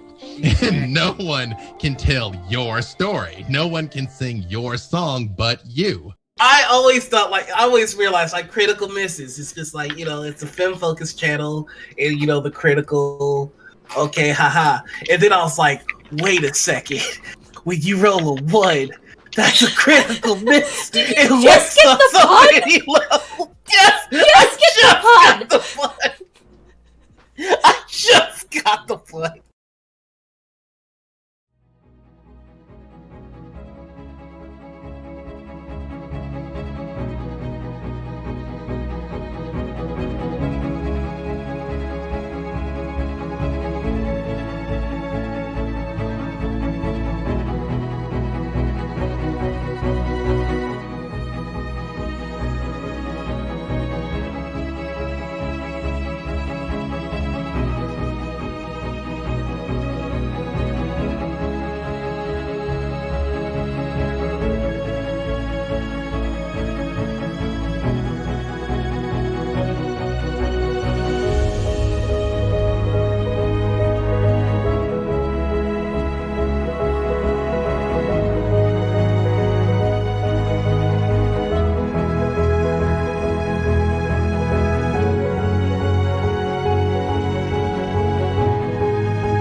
Welcome back, everyone. We hope that you had a restful break. But we are now here to duel. So as Maisie and Augustus set up across from each other, fencing sticks out, it is Maisie who goes first. So she's right-handed, so it's like this, right? Assume the position, and she will, do the first attack. What she's saying, let's see how you do, doing this to my face instead of stabbing me in the back. And choo, choo, choo, choo.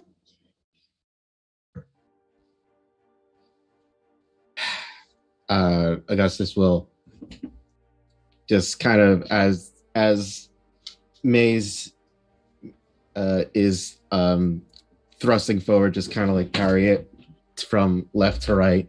It's like, I didn't stab you in the back. Just imagining it's like chip, chip, chip, and he goes, I did not. And then she comes, then why did you tell me to go for the one I love, and then you proposed to her? I didn't think that she was going to say yes. That's not an excuse. You heard it clink, clunk, clunk, clunk, clunk, clunk.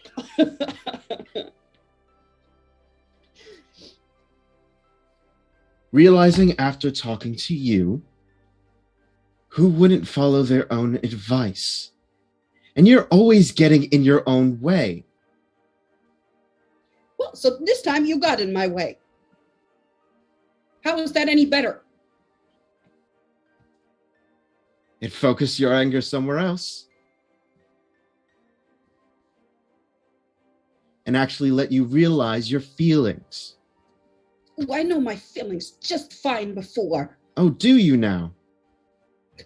Yes, I did. No, you did. Yes, I did. No, you did. You were standing there like... Then what stopped you before? I did not know of how she still felt. And there come you. I just wanted to make sure Belle was taken care of first. You know that's not what I'm talking about. What happened before? It's what my mother wanted. It was the safety. I didn't want her stuck with me when she could have had so much better. And better than you. But what do you want? Right now, to hurt you for hurting me. That's not what friends do. Look, I'm sorry that I didn't tell you about my feelings for Theo. I'm sorry that I acted on my feelings. I'm sorry that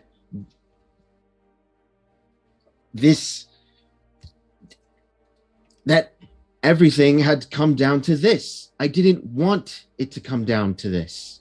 I didn't want to have to, you'd be angry at me.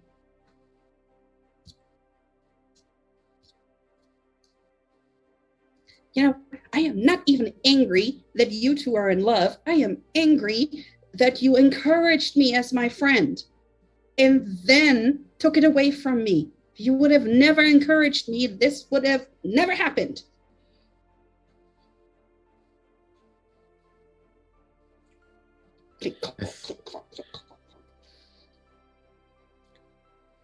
I thought I was doing you a favor. By marrying the person that I love? I didn't know she was going to say yes. How many times do I have to say this? As much as I love Theo, I love you too. I wanted your happiness, and I thought that Theo was going to be much happier with you than with me. But why should I, once again, let my feelings go unnoticed And me just be jealous all over again.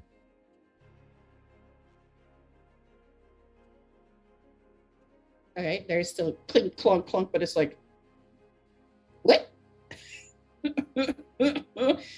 And I think that would then be when she like is like slashing out, and out of the corner of her eye probably sees Ash entering. Before that, actually, I believe that we have a monologue token. Oh, I can't wait for this. All right, so Sid, what is Theo thinking while watching this duel? Give me that anxiety attack.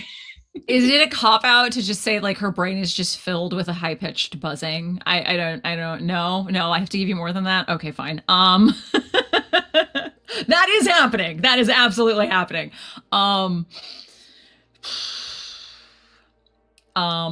Just obviously one part of her brain is just watching back and forth like, that could have been a kidney. Oh no, oh Lord, not the face. Oh God. So that's happening.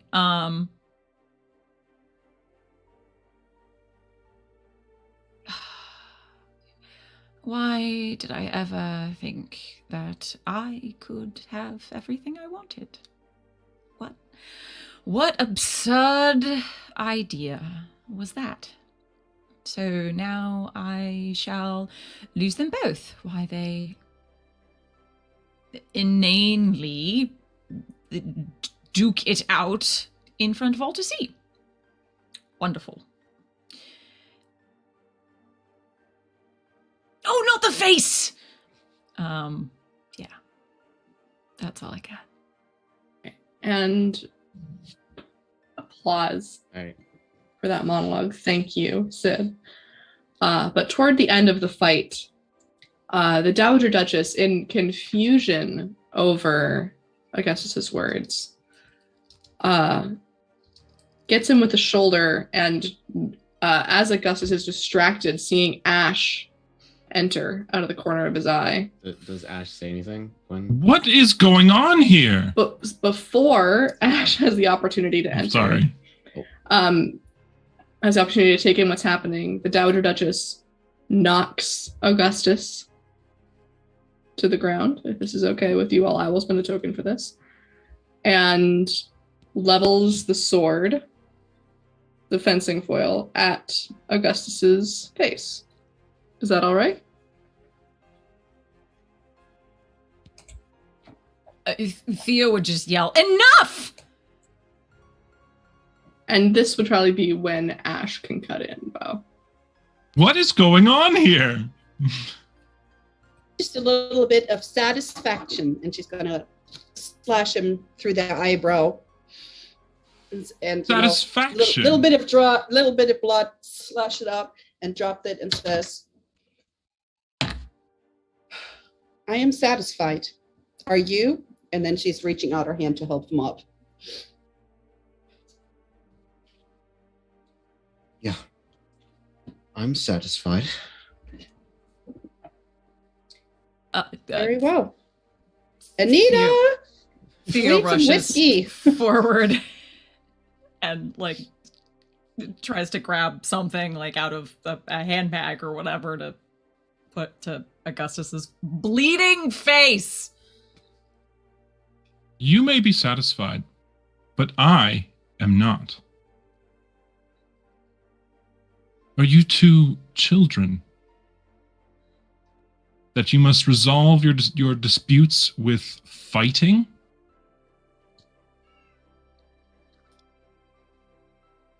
You could have taken out Augustus's eye. Sorry, Mr. Thimblewood's eye with that sword.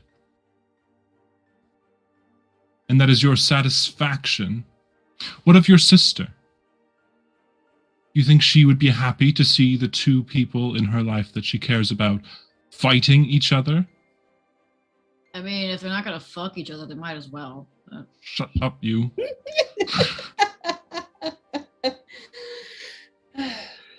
You are her sister, her older sister. You're supposed to set an example not breaking laws on your sister's special day. On mine as well, I might add. Two of you should be ashamed of yourselves. Well, are you done acting like my mother? If you didn't act like a child, I wouldn't have to. Look at that. Now that's what I like to see. If this is what it took for you to show a backbone, all right, you got my blessing. Let's go get some whiskey. Come on, Augustus, let's go get that cleaned up. Anita! And then she just drags, Augustus out the door. Maisie, wait.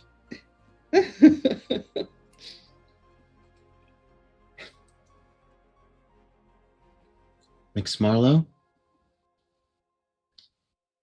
Belle? I'm sorry.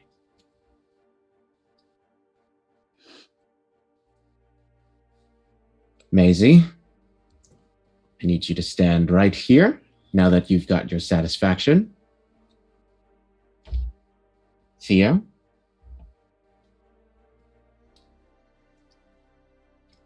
You two need to talk.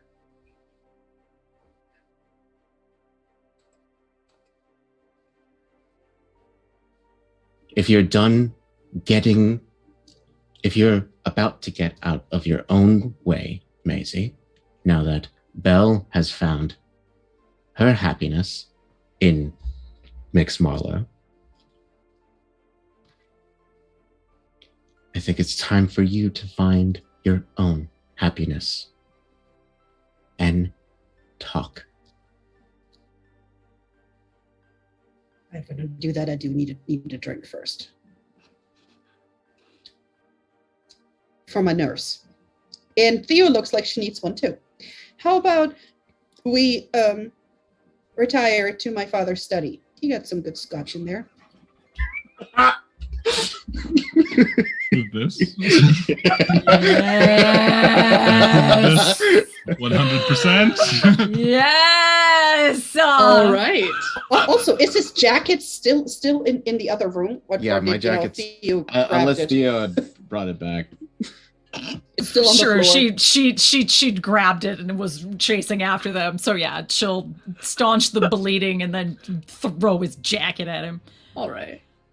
Yep. So at the very least, the Dowager Duchess and the Viscountess are making their way up to Father's study.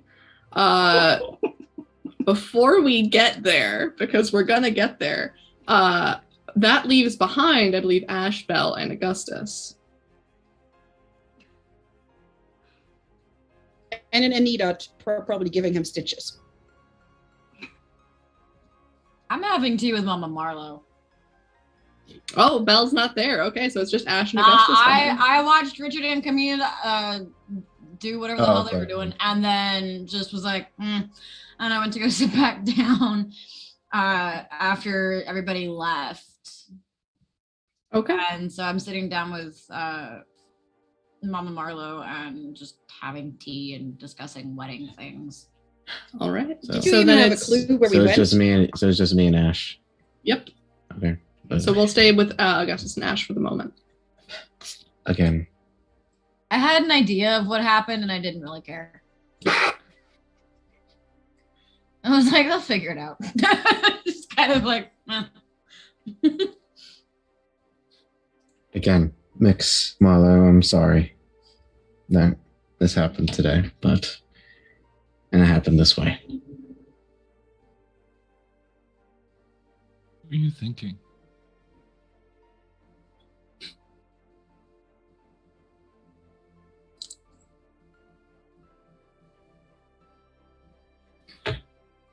I needed her to understand that I was not. That I wasn't trying to offend her or anything, really. Just.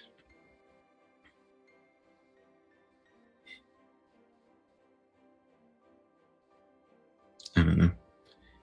The old memories, old times just flooded back to build up to this moment.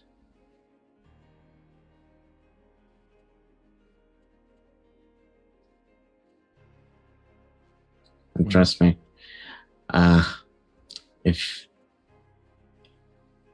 that was Maisie on not a great day, but Belle is almost as skilled at the blade. If not, Why just... do you think I don't fight her? No. I'd like to take the cloth that whatever Anita is using to clean it and start helping to clean Mr. Thimblewood's wound. Well, was it worth it at least? We'll see from that conversation. Either way, this is definitely a conversation starter. Ash is just gonna rub it a little bit harder. Come, let's get back to the party. All right. And we will bounce upstairs. And as the Dowager Duchess is opening the door to the study. So what the Dowager Duchess and the Viscountess see is Camille and Richard, and they are drinking and like flirting and like, so they're not like, they've you know, But not on top of Come it. on, give us a makeout. It's the finale. Come on. Just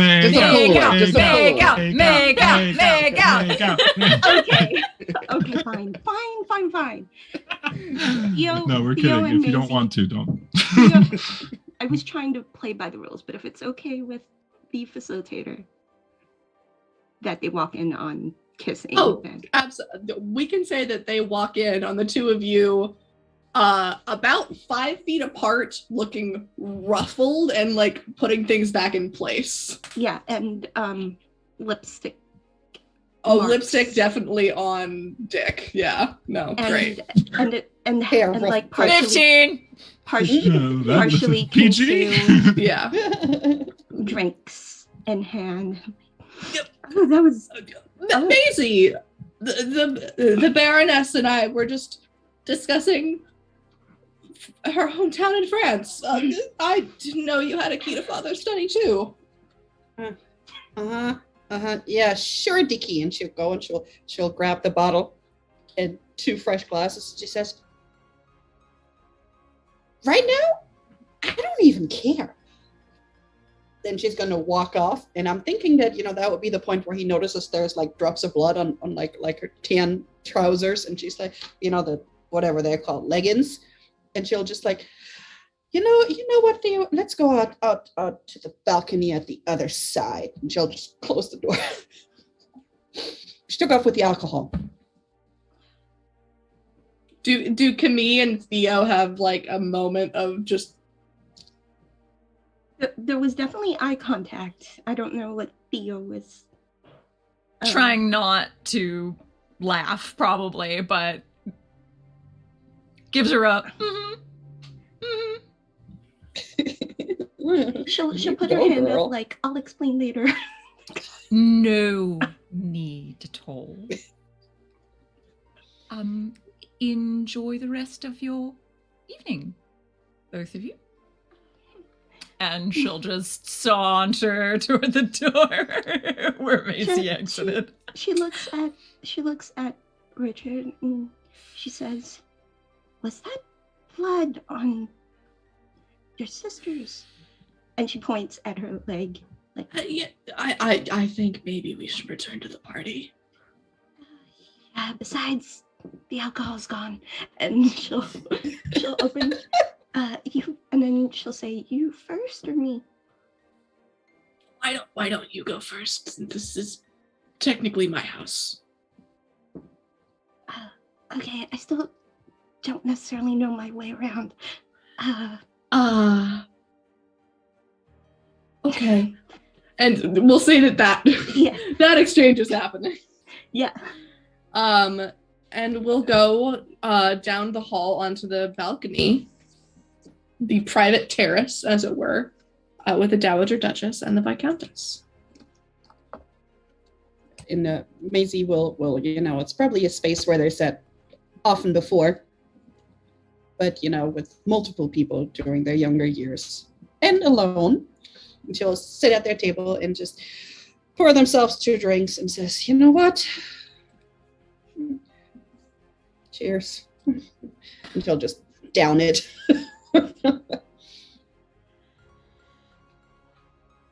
I hope that was everything that you wanted it to be. Snow was everything that I wanted it to be. It was everything that I needed to do. Yeah, and it's done now. That's it? You saw Augustus and I handle it this way often when we were younger. You must remember, Maisie, I was there for most of those exchanges, and that was nothing like it was when we were younger at all. Well, it was a little bit more serious than our... A little? Yeah, a little bit more serious. I mean, nobody got killed. I mean, nobody got maimed. There was no eyeballs floating around. I mean, I'm sorry. Did I miss when we were younger? You both cutting off appendages when I wasn't looking? No, but bruises did happen. I mean, he understood why I needed to do it. Well, then please, by all means, explain it to me, because I don't understand. All right, how do I explain this the best way? Him and I were always very tit for tat. He hurt me, and I needed to hurt him back, else this would have burned like acid in my soul for the rest of my life. I would have never been able to forgive him. I hold grudges with the best of them. Is that what you would have wanted?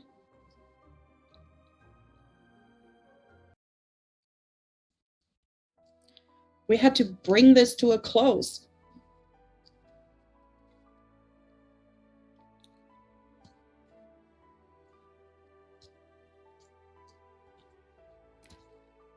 This could have been Pistols at Dawn. I mean, if I really would have wanted to hurt him. I shoot better than he does.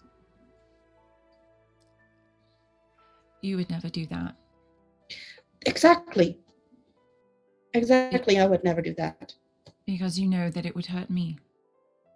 That and I love the big old doll too. I could, give him a nice scar, but that's about it. He's gonna brag on that for the next 20 years.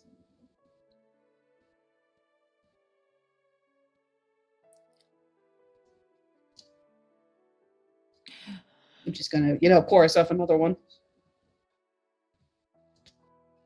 You are simply angry at Augustus for doing what you would not.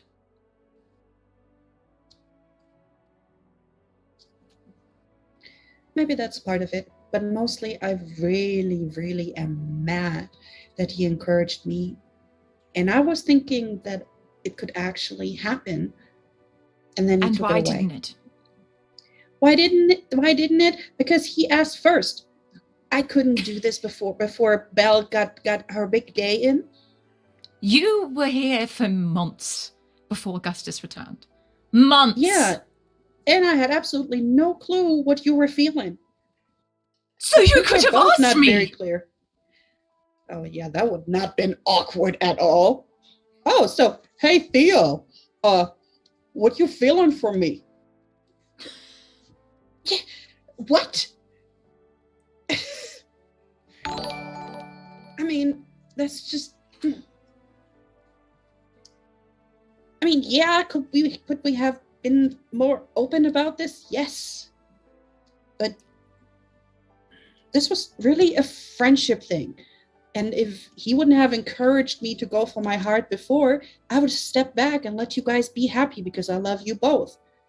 But that just really stuck in my craw.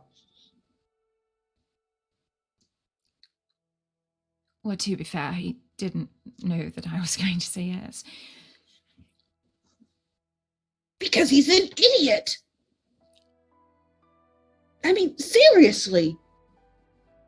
Just because he thinks he's not good enough for nobody, giving up his title like a dork, doesn't mean he's, not actually good enough. And what is your excuse? For what, being an idiot? I was born that way. Maisie, stop making me laugh when I'm angry with you. Oh, if you wouldn't care, you wouldn't be angry at me. Maisie, of course I care. I've cared for years. But well, then you why didn't you left say anything me when I came back? Yes, I know. I thought I did the right thing at the time. For whom was it the right thing, Maisie? For whom? For everybody. Obviously not. Yes, obviously I screwed that up. Very clearly. And so after you left me for years, did you expect that I would just casually and with abandon throw myself at your feet and proclaim my feelings to you yet again? No, exactly, because I didn't say anything. I wanted to be sure that I wasn't stepping on anything or interrupting your happiness or just being an idiot again. You two are so similar. Do you know that? So infuriatingly similar. It's the exact thing that Augustus told me, for why he spent years not telling me the truth.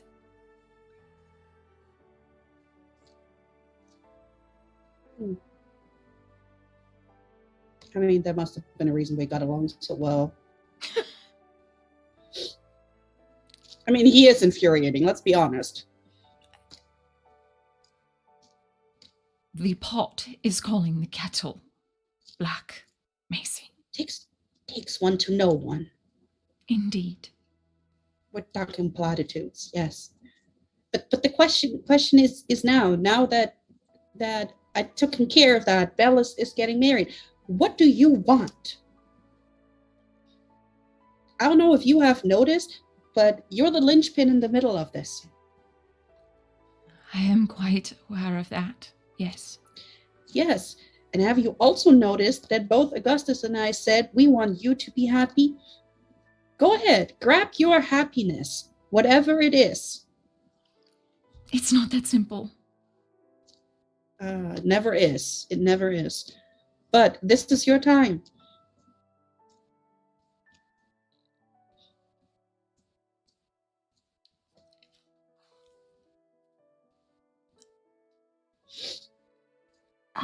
Can I spend a resolve token for a smooch, please? I'm gonna say no on that one. Okay. I'm gonna say let the two of them. Sorry, I had That would have taken at least 5. Amazing.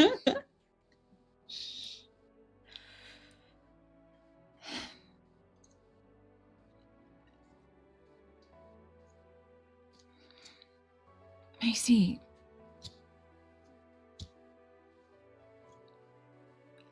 I love you. I have always loved you.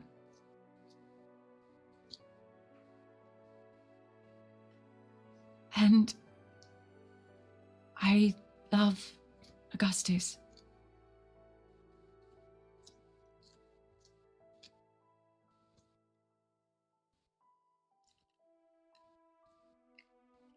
he is open to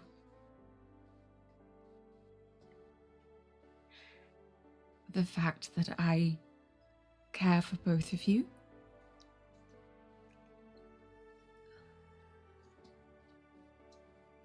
I suppose the question is if you would also be open to that idea. Theo, look at me. Is that what you want?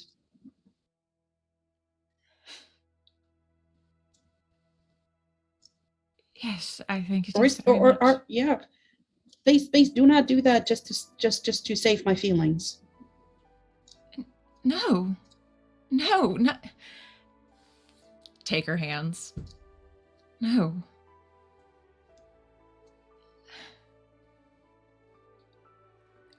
This is what I want. What I very much want. And Macy's going to lean forward, just slowly getting closer, giving her time to pull back. And then she says, well, let's be about it then. And then she'll see if she'll pull back or if she's going to let her kiss her. She goes 90-10. She goes 90-10. If she goes 90, she goes the other 10. Yes! Smooches, smooches, smooches. Oh, Finally! it only took 8 episodes. Oh my god. Worth it. As your sister that sucked.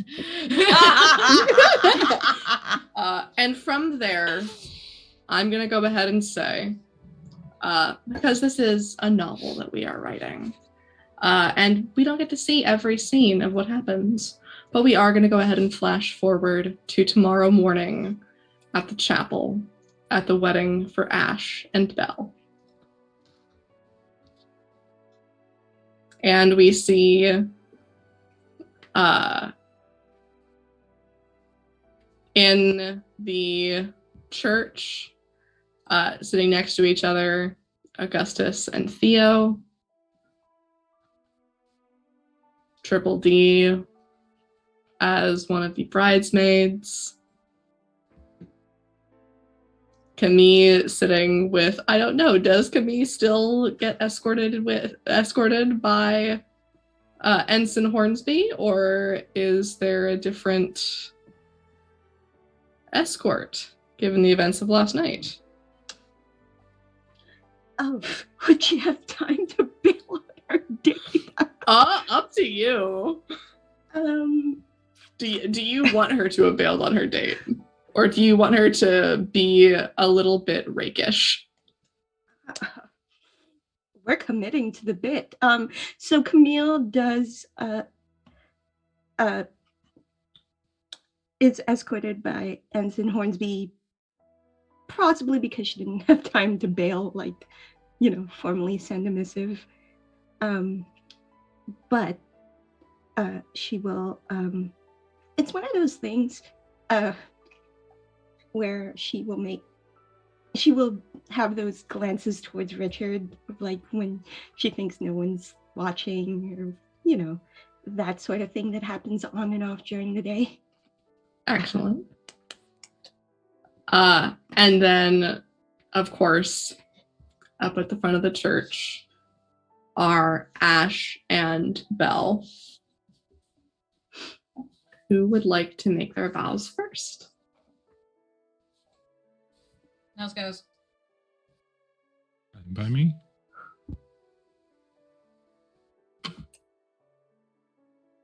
So, holding Belle's hand,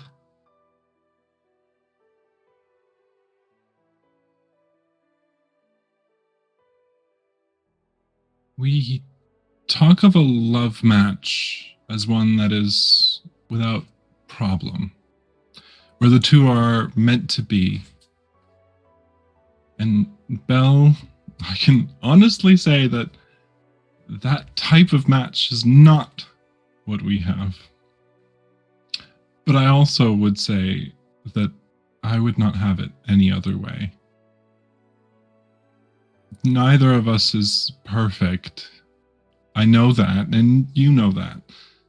We've had our difficulties throughout this engagement, and times where we felt we would not make it through. But we have. And I'm here today making this promise to you. I will be the best person that I can be because you make me want to be better. I will stand by your side no matter what, because I know our love can withstand it all. I promise to cherish you and keep you near. And most importantly, I promise to love you through it all. Though it will not always be easy, I know that we can make it through all of it together. I love you, Belle Andrews, and I cannot wait to spend the rest of our lives together. I know that no matter what it's going to be, it will be an adventure.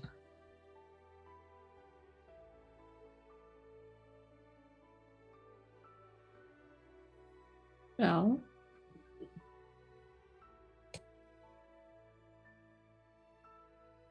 From the moment I met you, I made a fool of myself, and I didn't care about that with you. You didn't laugh, you didn't mock me, you didn't chastise me for being different. And from that moment, I knew that you were destined to be my partner and I was to be yours. You are my soulmate. You are my true love. I do not know where I would be in my life without you to aid me and encourage me and to withstand everything about me. And I can only promise to you that I will do my best to do the same for you and to help you grow continuously as we grow old and learn together. Ash, Marlowe, you are my person, and I cannot wait to have more adventures with you. I love you.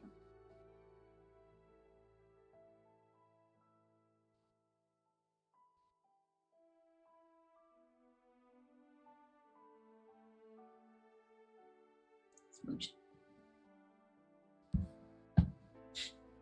And as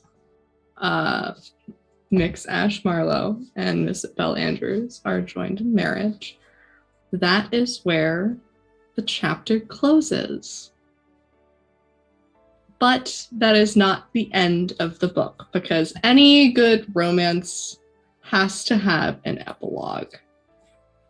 So we are going to go through and let our characters, our players, tell you where their characters end up down the line.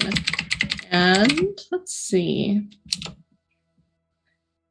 The way that this typically works in Good Society is that each player is going to write one letter from the perspective of their character.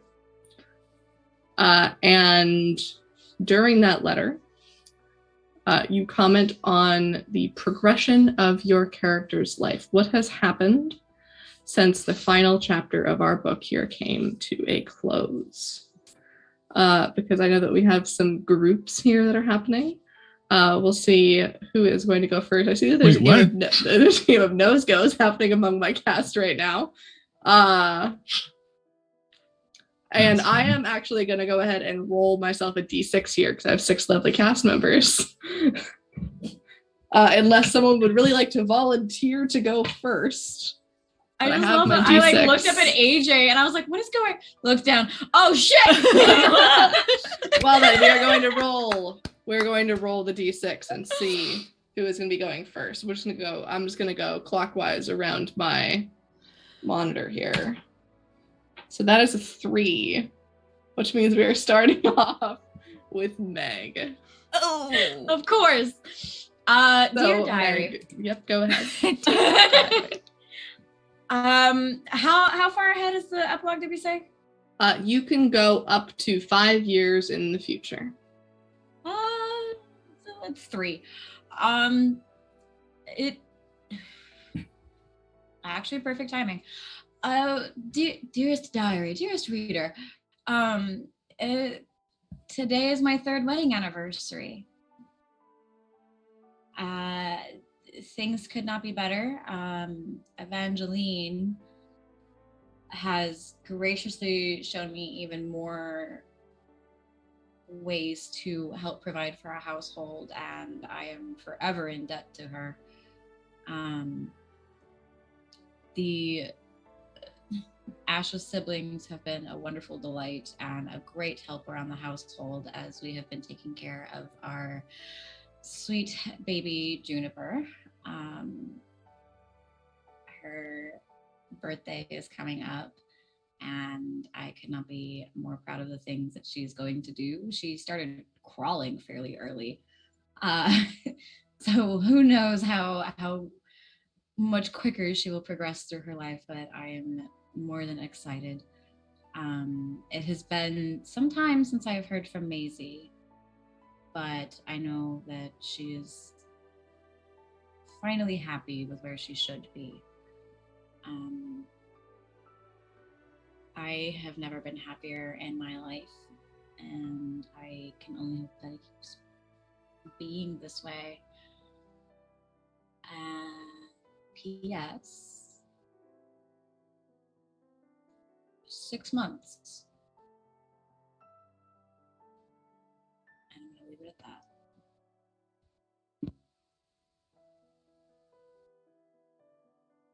All right. Now, is there someone who wants to volunteer to go second, or shall I roll my die again? Or alternatively, we can do it how we do at the end of every session, and Meg can popcorn it. Oh! Yeah, okay.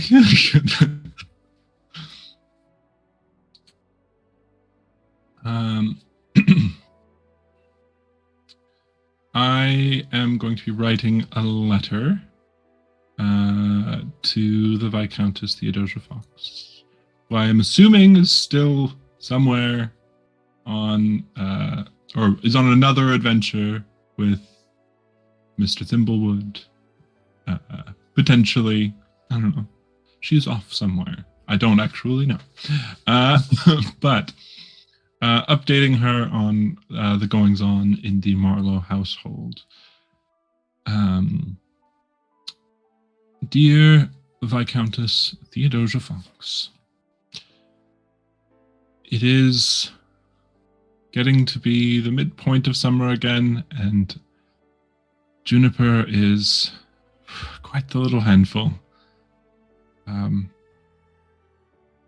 Belle has adjusted quite wonderfully to the running of the household, and my mother has surprisingly taken a liking to her. And I think I have you to thank for all of that. I would like you to, at some point soon, make your way back to our estate when you have the time. Because in the next 3 months or so, we are expecting one more, and we would love to have you there to be her godmother.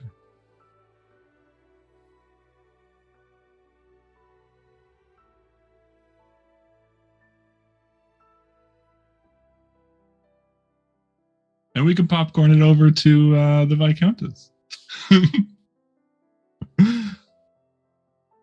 What is you gonna make me cry?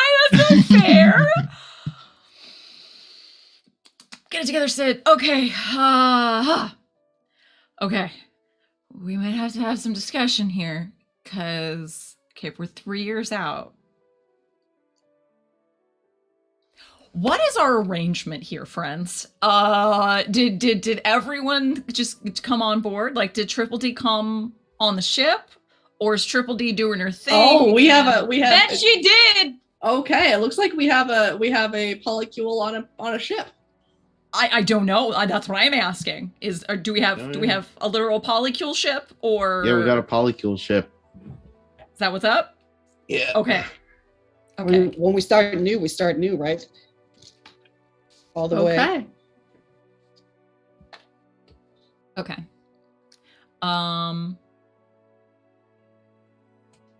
Kids? Yeah. Yeah. Okay. Okay.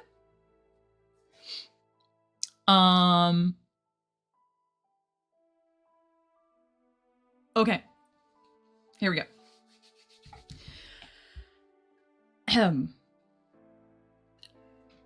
My dear Ash, please stop calling me the Viscountess in our letters. We are dear friends. It has been several years. Please just call me Theo. It's beginning to get a little ridiculous. I am thrilled to hear of this newest addition to the Andrews Marlowe estate. And I am honored to be a godmother to what I'm sure will be the most beautiful, brilliant, and accomplished child that has ever lived. Not that I am already quite biased or anything like that. I am pleased to hear that our dear, give me a name. I'm not going to be responsible for naming our child. Someone give me a name, please. Alexandra.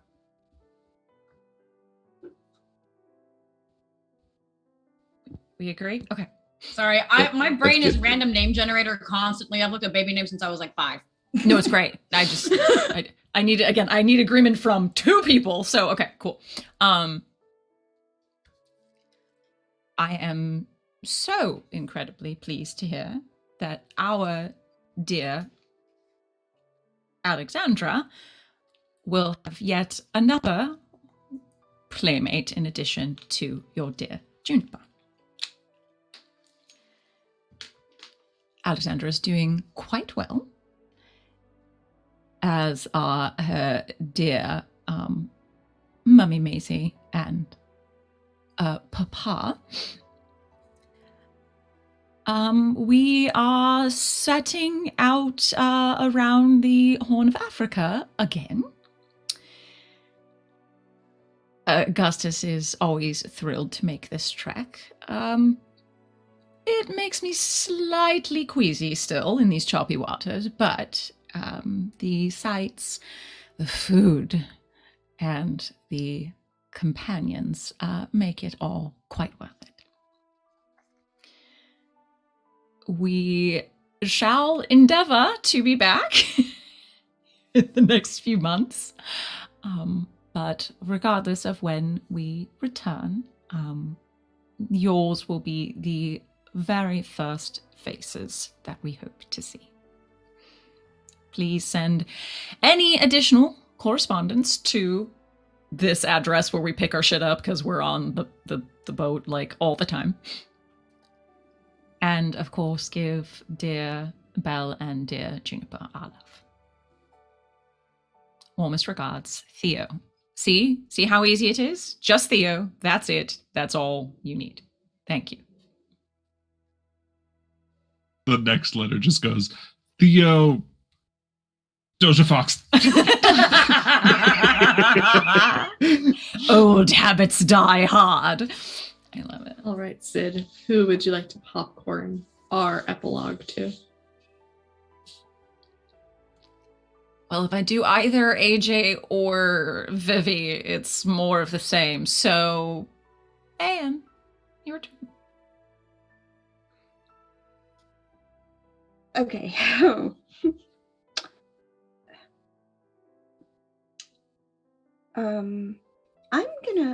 I'm gonna make my epilogue 1 year out,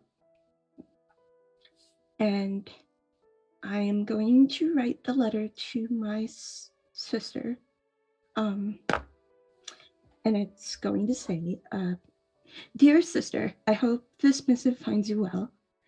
I want to start off by wishing you a happy wedding anniversary. I hope that parenthood has been treating you well, and that your little Maxime has not been giving you too much grief. I hear at about 1 year old, they start moving around fairly quickly.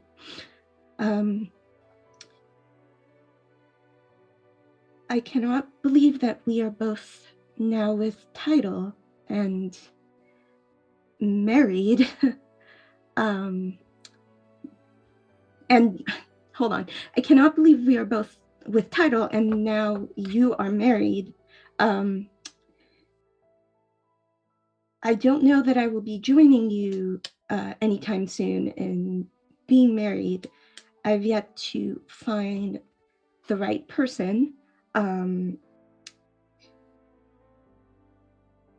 I have recently broken off my dalliance with. I need to ask a clarification. A year out, what rank would Ensign Hornsby?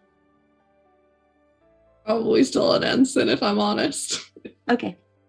I've recently broken off my dalliance with Ensign Hornsby, but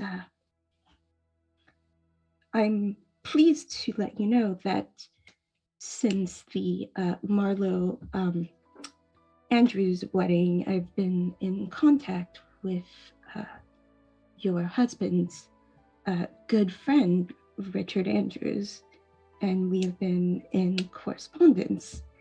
I'm surprised that he had been the one to bring me news of your discovery, but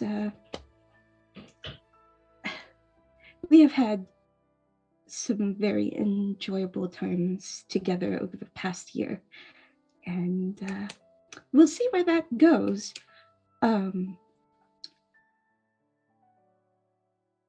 I plan to visit again. I plan to visit Bordeaux again. As it turns out, you cannot avoid home forever, and Richard has taught me that there's no place like home. I will see you soon. Cannot wait to meet your little boy. Love always, Camille.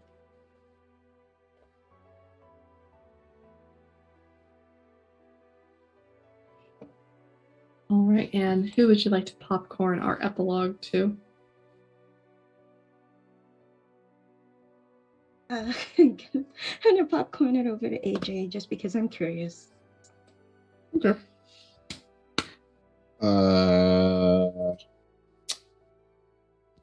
Captain's log, stardate. Stop. No, I was gonna do it. Took it away from me.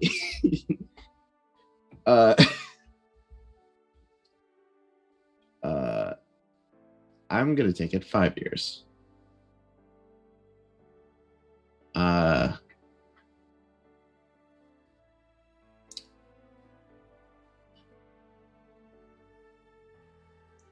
It's been about half a year now that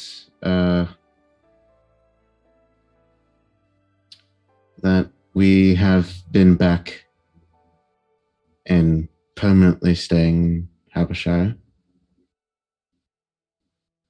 It's a lot rough for Theo and Alexandria to be out at sea and seeing as how we have another one on the way, I think it's time to start planting roots again. Though,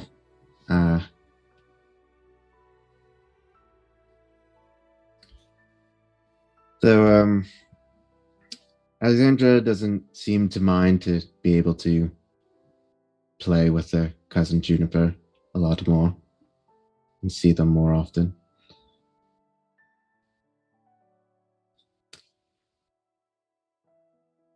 I don't think the Vulpus Pearl has seen its last voyage, but for now, we'll sit in the docks. We'll take it for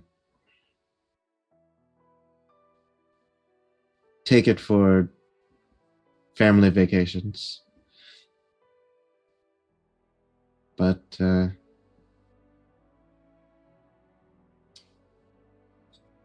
think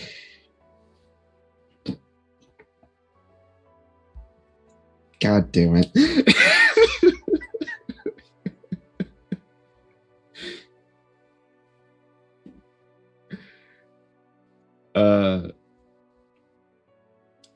Do we count that euphemism? That wasn't even said out I don't loud. think we're allowed. I don't think we're allowed to share that euphemism with the audience. Nope. So we're just gonna keep going. Go ahead, AJ. Yep.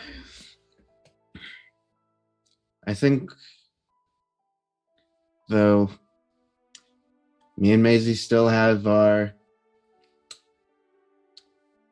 physical arguments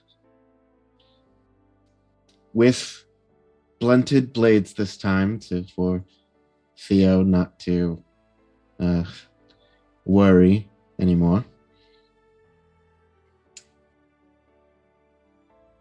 But I do hope we are, though unconventional, we will be a very happy family. I do wish this next one will be a boy. I'm getting a little overrun here. But either way, I'll love them unconditionally.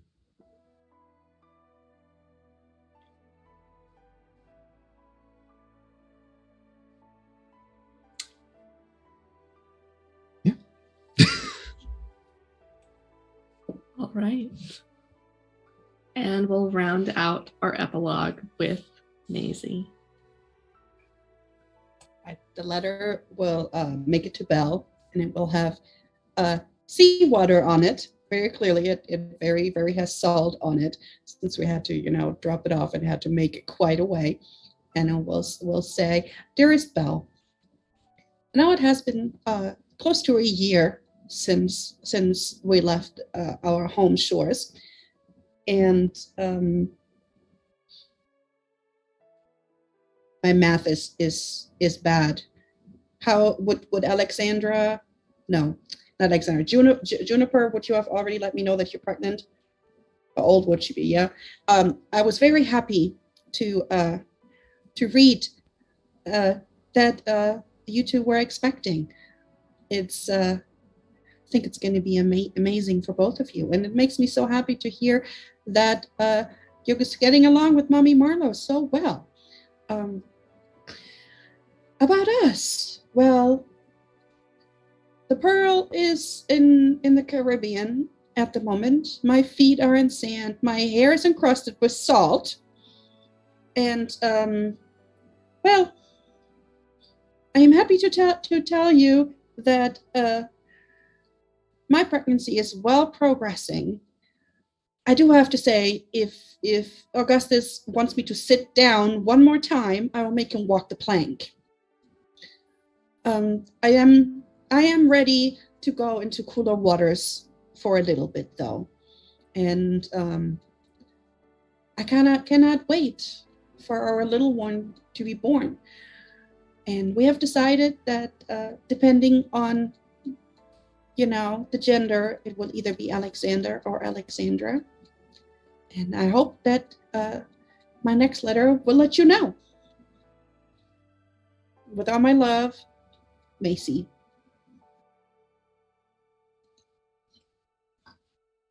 And that is where book 1 of Queer Society will close. Oh, thank you so much to everyone in this wonderful cast and to you all who are watching. We have loved bringing you this story, and I'm going to go ahead and let my co-authors here sign themselves out, tell you who they are, where you can find them, and then I will give you at the very end some more details about season 2. But well, let's go ahead and pass it to Bo. Oh, crying aloud. My name is Bo.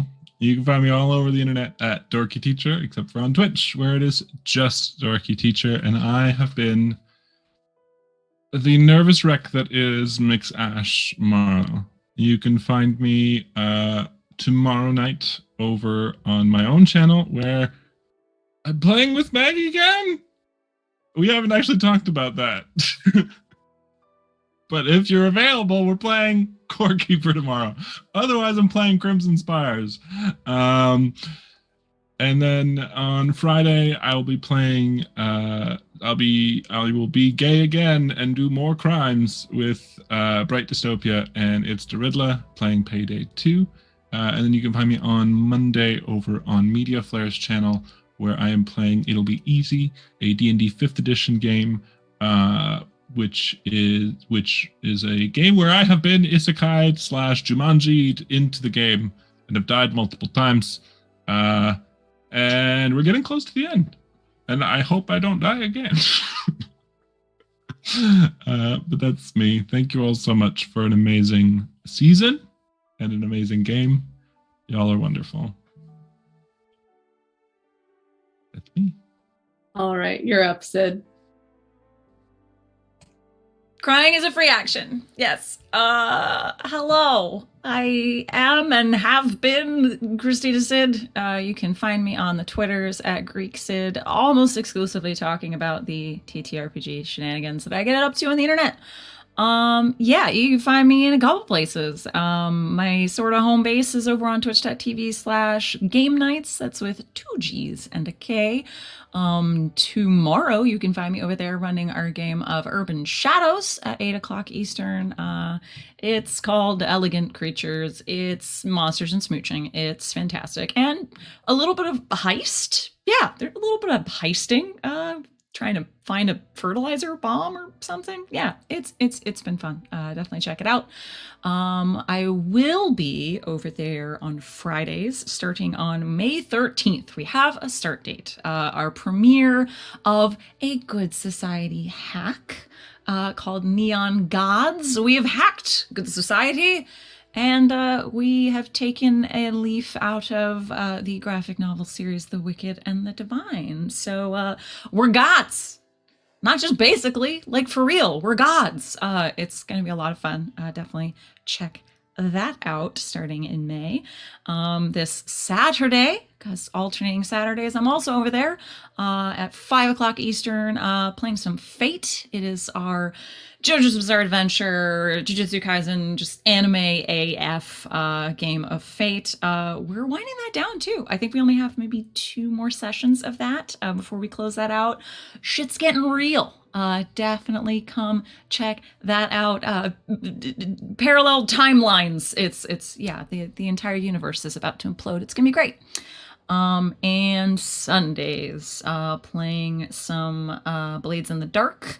Yeah, we're assassins. It's great. And Mondays with some good D&D. We're playing Strixhaven. Everything keeps turning into mimics, and I don't know why. But it's a lot of fun. So that's 8 o'clock Eastern on Mondays. Yeah. That's it, I think. Yes, that's me. I love me some Good Society, and this has been a blessed game of it. And I adore all of you. And thank you so much for the opportunity to play this game with all of you. It's been lovely. Thank you. And we'll pass it on over to Meg. Hey, I'm Meg. You can find me on Twitter at Narnia'sPants, where I scream about everything, including currently a transphobic counselor at my school, so that's always fun. Any other days, I'm usually screaming about, I love y'all, screaming about anything and everything and supporting all my friends as much as I possibly can because I have no life compared to Sid. So Tuesdays, you can find me over at Ballad of the Seven Dice, where I get to play a very, very heavily homebrewed, super rule of cool D&D game where I am playing a druid for the first time in my life, and as usual, I don't know what the fuck I'm doing. So it's a lot of fun. We are actually rounding up our season 2. I think at the end of May we should be done with that.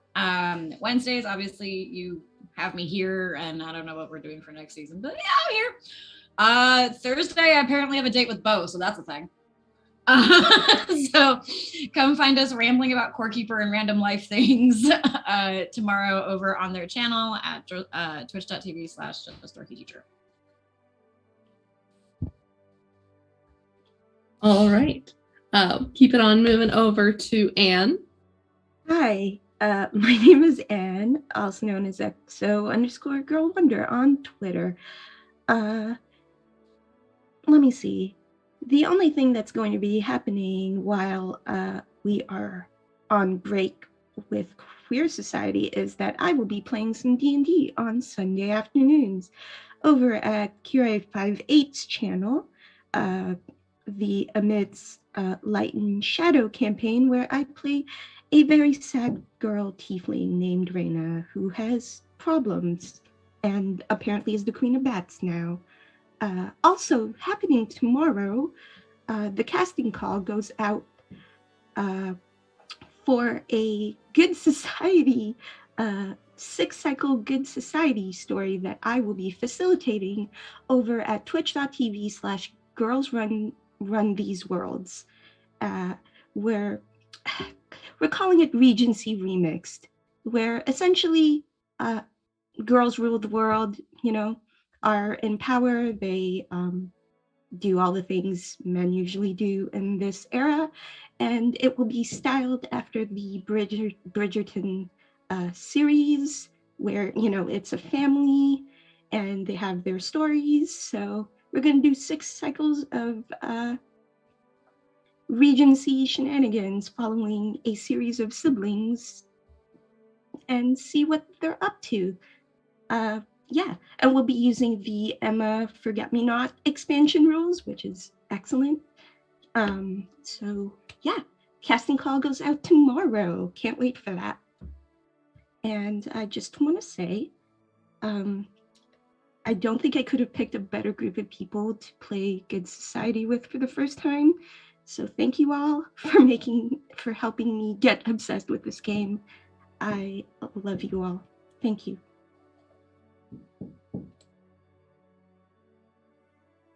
Every single one of these is going to make it harder not to cry when I do the final outro. Let's go ahead and move it on over to Vivi. Hey, I'm Vivio Vivacia. You can find me on Twitch as Vivacia and on the Twitter at Miss Vivacia. It's MRS Vivacia, where, you know, I yell and I retweet and yeah, all of the kind of shenanigans. This was a night, wasn't it? Let's be honest, this game was the highlight of you know, my life for a little bit. And I wake up every Thursday morning with my face hurting from smiling. And I'm not even kidding. It's like my face, I will wake up and my face will hurt from all the smiling that I did. My jaw will hurt. But you know, it's all in good fun. And I can't wait to come back and come up with some crazy stuff for the next season. So much still to play with. Aside from that, on every second Monday, I play D&D on Wiley Hobbit's channel, where we are just finishing up our first season, whenever really, you know, basically our arc, where we're in the Daylands, and we took a side trip to the Grendel route. But we're going to play Saltmarsh next, which I'm super excited for, which he has to, well, make a little bit harder since we're already level 6 or 7. Looking forward to that. In May, I'm going to be guesting on the Lost Caravan RPG. Yep. Multiple times. We are actually going to be playing Pathfinder 2, which I have never played before. I played like Pathfinder one time, but I'm very excited. And I'm going to play 3 different Pathfinder games. So that means I can make 3 crazy characters for 3 times the shenanigans. So make sure you are on my Twitter so you know when it will happen, because else I will forget. And the one thing that I'm really looking forward to, we're just about to have our session 04, is by the end of May, we're going to be playing a Power Ranger game where I am going to be the purple Triceratops Power Ranger. Now, the rules don't really have the purple one, so she's going to run on the Black Power Ranger rules.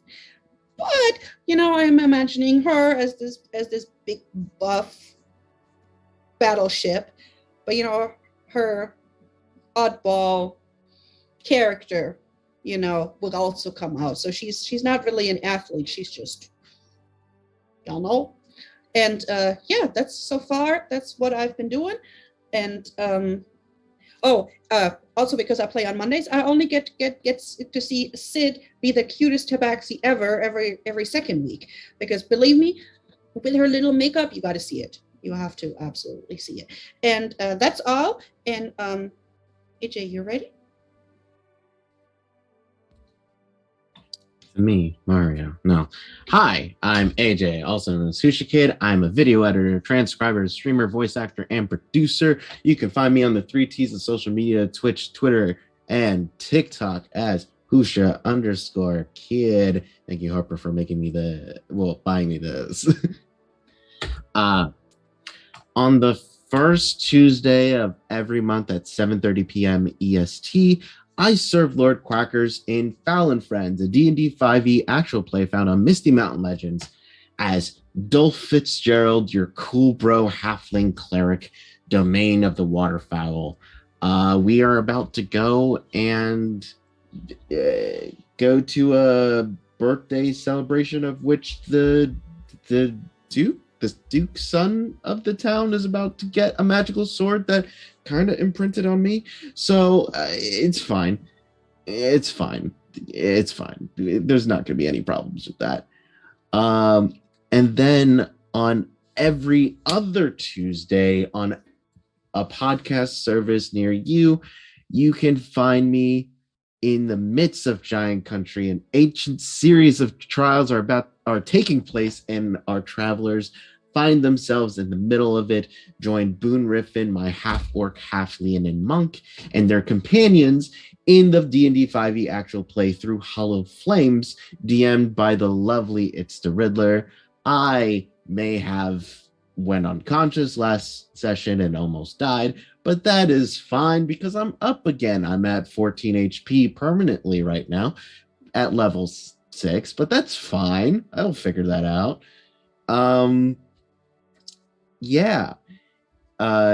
And tune into my Twitter because there's a lot more stuff that is coming out and a lot more places that I'm going to be guesting on. So if you liked me guesting on here, which was totally just me making a character, then saying to Harper, hey, but what if? what if I was that person that I named out of the blue? But yeah, this game was so good. I'm so glad that I came on as a guest and that I'm going to be on season book 2 of Queer Society. What kind of character will I make? Will I make another rakish guy or will I make a nerd? Probably both. We'll see. But a little bit of housekeeping. 1, we are now accepting pitches for the latest season of shows. This is the end of this season. We're starting up a new season in 2 weeks. About 2 weeks. Well, 2-3 weeks. We'll see. If you want to come tell stories with an LGBTQA+ and BIPOC friendly channel, fill out the form that can be located on the Critical Misses Twitter.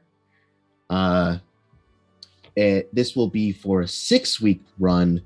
So, and the link is in chat.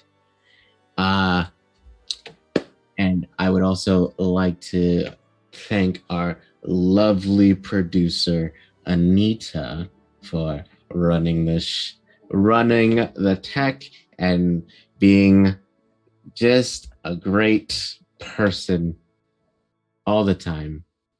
We love one whole Anita. And make sure you drink your margarita, because just raise a glass. Just raise a glass to your Anitas. And now I will pass it on to our lovely facilitator, the one that has brought us all together, Harper. Thank you, everyone, so much. I have loved this first foray into streaming Good Society with you all. Just a quick who I am, and then we'll get to info on season 2. My name is Harper, otherwise known across the internet as Harpersona or Harpersona Games on Twitter. I didn't get it banned. Someone else did. Don't at me, or maybe do, but at Harpersona Games. Harpersona is nobody. It's a system account. Anyway, you can find me on podcasting services everywhere for the Through Hollow Flames podcast, where I am playing Ursa, who is a shifter barbarian currently undergoing a bit of a hiatus. I highly recommend going and listening to the episode that just released yesterday, because that was the most stressful fight scene I've ever been in my life in a D&D game. It was terrifying. Really go listen to it. It was bad in a great way. And for season 2 of Queer Society, we are going to be taking a 2-week break. So we will be off the 4th and the 11th in order to give us some time to rest, recharge, and also to make our new characters. We will be coming back at you with an entirely new cast of main characters with these same lovely actors. And AJ will be joining us as a main cast member, not a guest, for season 2. It will certainly be we might pick a new genre, we might pick a new goals, new relationships. Certainly there will be new connections. We may even have cameos from our old characters. Who knows? We shall see. I do know that the Anitas are ever present and will always be there to lend a helping hand to our just wonderful Ton. I just love you all so much. Thank you for making this dream a reality. I have wanted to run a game like this for many moons, and I am so glad that this is the cast that got to make it happen, and that it happened here on Critical Misses. We are going to go and share the love over to Punkle Nix, who is wonderful and also just got some really good news about housing and moving, so we're going to go celebrate. We're going to raid over. We love you all very much. And until season 2, the book is closed. See you all next time.